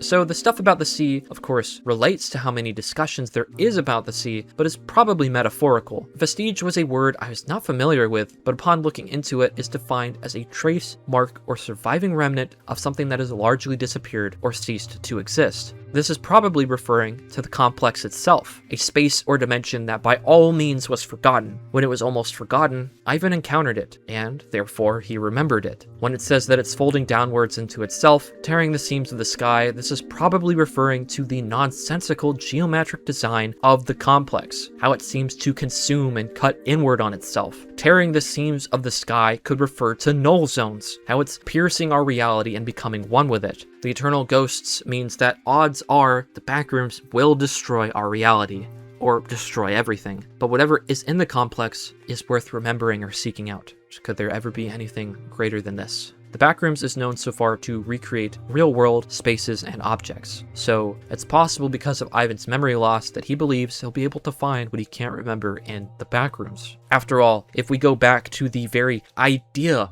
of liminal spaces, they are locations where we remember seeing things like them, but something is off. These are all spaces that Ivan has probably encountered or been around at some point in his life. One last thing I want to talk about regarding Ivan is the video with the car that falls through into the complex, with its title being the ISBN for the short story The Yellow Wallpaper. In case you forgot, Kane mentioned that while the title fits, the reference goes a lot deeper than that. My girlfriend Juliet is a literature head, and she read this story in high school. I asked her what it was about because I'd never read it, and she mentioned it was a story about postpartum depression inspired by the experiences of the author, Charlotte Perkins Gilman. I wasn't sure how this could really connect, but Kane did mention that post-traumatic amnesia was a birthing of some kind. With that in mind, I decided to read this short story myself, because it's super short. Otherwise, I probably wouldn't have been able to include it in this video. The story revolves around a woman who, after just giving birth, is diagnosed with a temporary nervous condition. Even though postpartum depression has been a thing with mothers since more than likely the beginning of time, it wasn't officially recognized by the United States until 1994 in the Diagnostic and Statistical Manual of Mental Disorders.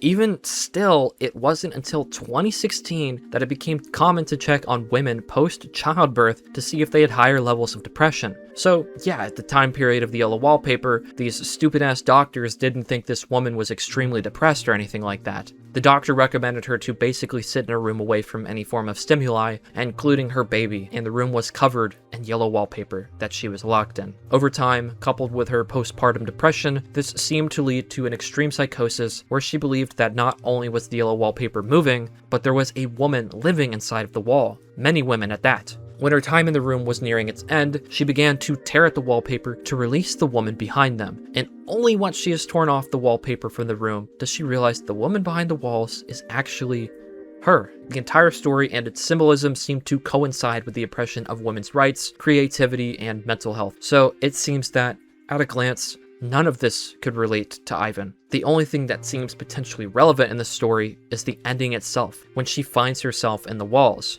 Ivan Beck is looking for his memories in the Backrooms. We have established that very well so far. So obviously, what he is looking for is himself. This makes sense given the complex seems to almost loom over his mind like an ominous spirit. If we try to go at the Michael Greer angle again, and let me preface one more time, this is probably the world's biggest reach. Let's say Ivan is going through the Backrooms to find a man behind the wallpaper to free himself, thinking it's his memories, only to find Michael Greer, his true identity. I don't know, I'm really just trying to make sense of the Michael Greer character in the story. We could also look at this from another lens, the postpartum depression one, as crazy as that might sound, since again, post-traumatic amnesia is a birthing, as Kane referred to it, and now every depiction of Ivan we've seen since that is him being incredibly depressed. Now he wants to tear through the yellow wallpaper to save himself from the depression he suffers from, but there he will only find himself. While a lot of that is theorizing and trying to make sense of things, I will end this section of the video by telling you what we know for sure about Ivan Beck. He was born on July 16th in 1931 in Karlovy, Czechoslovakia. For one reason or another, he appears to have moved from this area to the United States. Given the time period, I'm sure it somehow relates to World War II, although at this moment in time, I don't know if there's anything to support that. Here he became fascinated with science, lived on a large body of water, and his family became acquainted with George Braun. After some time, he receives an eye injury either on or during the events of Overflow. When he does, his memories get fragmented and he forgets a lot about himself, possibly even believing he's a different person given the imagery of him speaking to himself or there being two of him. When Overflow occurs, he finds something that confirms the existence of another dimension to him, this dimension being the complex. We aren't sure what it is, but I would assume it was the tape recorded in found footage too, given we see someone watching it and hear wind chimes while they watch it. Again, wind chimes being associated with Beck. For 8 years, Ivan tries to figure out how to open the door, seeming to potentially go insane in the process until he creates the prototype. After this, each test of the threshold is around a solar flare or storm because Ivan knows that that is the key needed to open the threshold. Finally, on the 6th test in October of 1989, Ivan is successful in opening the door, but at the cost of creating a devastating earthquake. He ignores the damage he has done. He ignores the bodies they find in Autopsy Report. He ignores the creatures they find in Report. And he ignores the time distortion the complex seems to create in Informational video. He ignores all of this because the Backrooms holds the key to himself. Whether this is for him to remember something about him, or to help him regain his identity, whatever is in the complex is worth all of the risks and dangers and sacrifices associated with it, because nothing could be greater than this. While I was editing this video, I had a thought. The blonde lady that appears in Autopsy Report twice, and who seems to appear in the whole video, what if Ivan wants to remember her? If he does, well, then who is she? A lot of Ivan's motivation based off of the songs seems to be about returning to something from his childhood, and under one of the songs we talked about, Ivan Visits the Light plus Defy, I noticed something in the comments. Kane hearted one of them. This may seem like a silly detail to point out, but in all of the Backrooms videos on the main channel, and so far from all of the songs I've seen on his second channel, this is one of the first times I've ever seen him do that. The comment reads, "His mother called him Ivan. Then she died. Scott Walker, the Old Man's Back Again." This refers to the song Old Man's Back Again from Scott Walker. The specific lines from the comment are, "I see a soldier. He's standing in the rain. For him, there's no old man to walk behind. Devoured by his pain, bewildered by the faces who pass by him, he'd like another name. The one he's got's a curse. These people cried. Why can't they understand? His mother called him Ivan. Then she died." Part of me wonders if this supports the idea that Ivan isn't his birth name. Maybe he is actually Michael Greer. Although, we'll ignore that again because we don't have much to back that up. What is Kane trying to tell us by liking this comment, I wonder? Is he trying to tell us anything? If he is, perhaps the blonde woman we've seen in the series is Ivan's mom, and he's trying to see her again. This could explain all of the dangers he's ignored to try and explore the complex. I think people would put everything at risk if they meant they could see their parents one last time. I don't think we'll see Ivan Beck in the movie at all. Kane has confirmed that if the movie does well, he wants to end, and yes, you heard me right, to end the entire Backrooms series with an 8-episode series.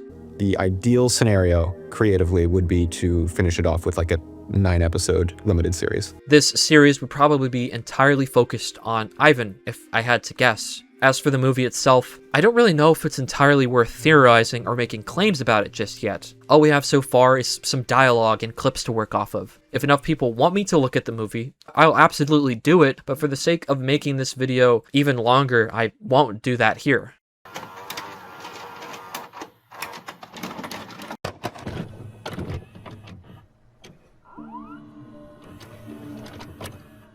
Putting Ivan aside, I wanted to ask and even try to answer another big question in the series. Kane mentioned in an interview that there are 2 objects at play in the Backrooms series. One of them is obviously Ivan Beck.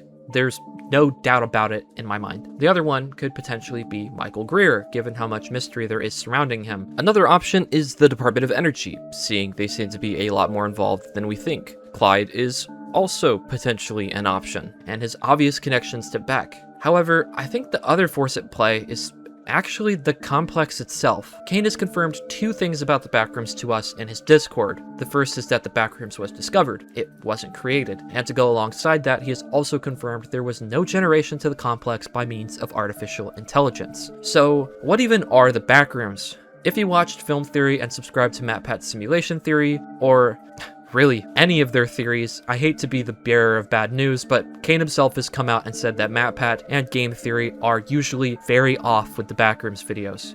If I can be completely blunt, I feel that the film theory interpretation is fairly off. To put my theory hat on one more time, I'm going to try and offer a few explanations for what the complex could be. The first, I think from what we've seen given in the series so far, is the Backrooms obviously existed, but it didn't have a shape. Think of water. Water has no defined shape unless it is given one by putting it in a cup, a bottle, or some kind of container. During the events of Overflow, Ivan somehow gave the Backrooms shape. That is why the first room in the complex has so many pieces of architecture and technology in it that relate to the area around Lake Erie and Pennsylvania, given that's where Beck seems to have lived. It would also explain why all of the clocks we've seen so far in the complex are set to 7:16, given that it's Ivan's birthday. After the door was opened, it laid dormant because it had no more room to learn or gain information until it was opened all the way in 1989. Not only was its gateway to Ivan open again to continue building, but null zones were created, and they seem to be where the complex actually gets a lot of its information to create things. In Found Footage 3, the house Ravi was in was a perfect recreation of the house someone was living in that had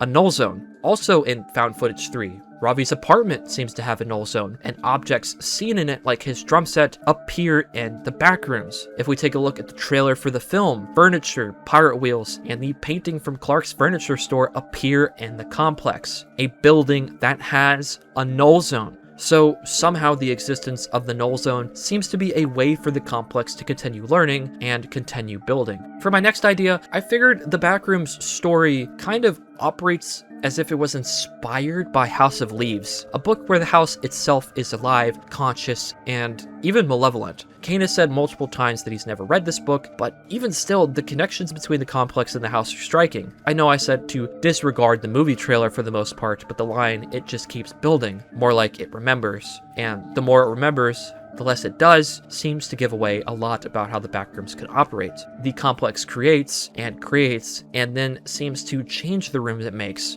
almost as if it's conscious, and it is doing all of this consciously. It's hard to say if the complex is malevolent like the one in House of Leaves, but it definitely seems to be thinking to some degree. To my last idea on what the Backrooms are, after having it pointed out to me by Crash My Car 118 in the comments of I Remember, I've noticed the complex seems to kind of act like the subconscious mind. For those that aren't familiar, this is a part of our mind that takes place away from the conscious awareness. It manages our behaviors, our habits, and our reactions to things. It also stores a ton of our memories and core beliefs that make us who we are. Take the movie Inside Out as an example. The place that joy and sadness get lost in with the vast majority of memories is the subconscious mind. Our world acts as the conscious mind, while the complex seems to act as the subconscious. It takes memories and remembers them, but because it takes place in the lower part of the cognitive world, that is why things in it become so distorted and weird. And those are all of my ideas on what the complex is so far. I'm feeling pretty confident about the null zones being learning spaces for the complex, but let me know what you think.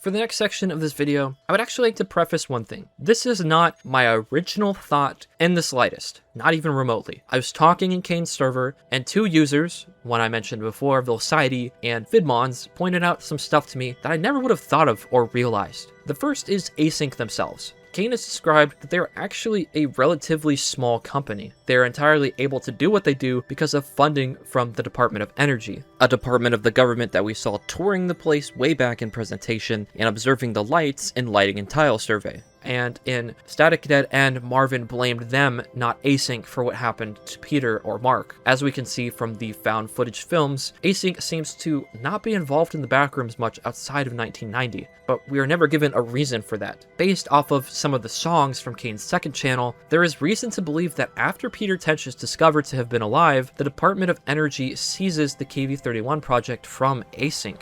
The songs that hint at this are None of Them Trust You, which has a motif from the Department of Energy, You Are Completely Unqualified to Be in This Room, a song with connections to Ivan since it has Old Song in it. However, the motifs of Ivan and Old Song disappear midway through as the Department of Energy motif is introduced. Lastly, there is a song called Seizure. The project being taken from Async makes sense because they have shown they cannot be trusted, and where it goes from here is interesting because no one knows. Villsidey brought up that there is a track called Leah Ison, which has Richard Cheney as the cover. Richard Cheney was actually the Secretary of Defense from 1982 to 1993, in the same time period that Async was really getting things going with the complex. Villsidey mentioned Kane has alluded to another group showing up down the line in interviews, and given some of the clues presented and that the Department of Energy is already in the story, the Department of Defense seems to be who could be stepping in, although their reason for doing so, at the moment, is mostly unknown. Again, big shoutouts to Vidmons and Villsidey for pointing these out to me because they are things I would have never realized on my own.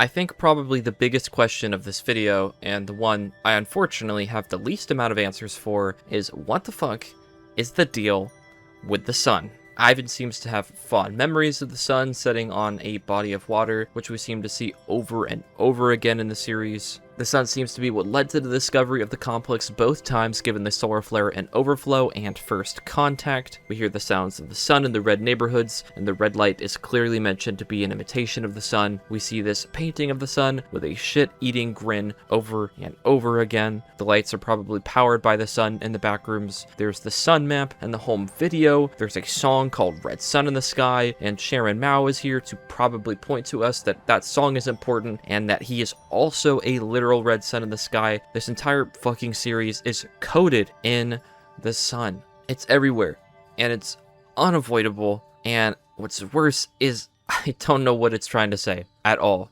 Genuinely. It could all be here to help those that don't know realize how important solar flares and the sun is to the backrooms. It could also be here to maybe suggest the backrooms are a red giant going to explode, or something cataclysmic to destroy the world. It could all be here to invite us into the nostalgia and memories that Ivan is trying to chase. It could all be here to suggest the backrooms is in the fucking sun. I don't know. It's so frustrating. I'd like to think after spending all of these months and hours digging and diving into the videos and the music and interviews and stuff in Kane's Discord that I know this series really well by now. But when it comes to the sun and all of the imagery and symbolism with it, it could mean genuinely anything by this point in time. I can only hope that the movie elaborates on the sun's purpose some so that something can make sense with this fucking thing.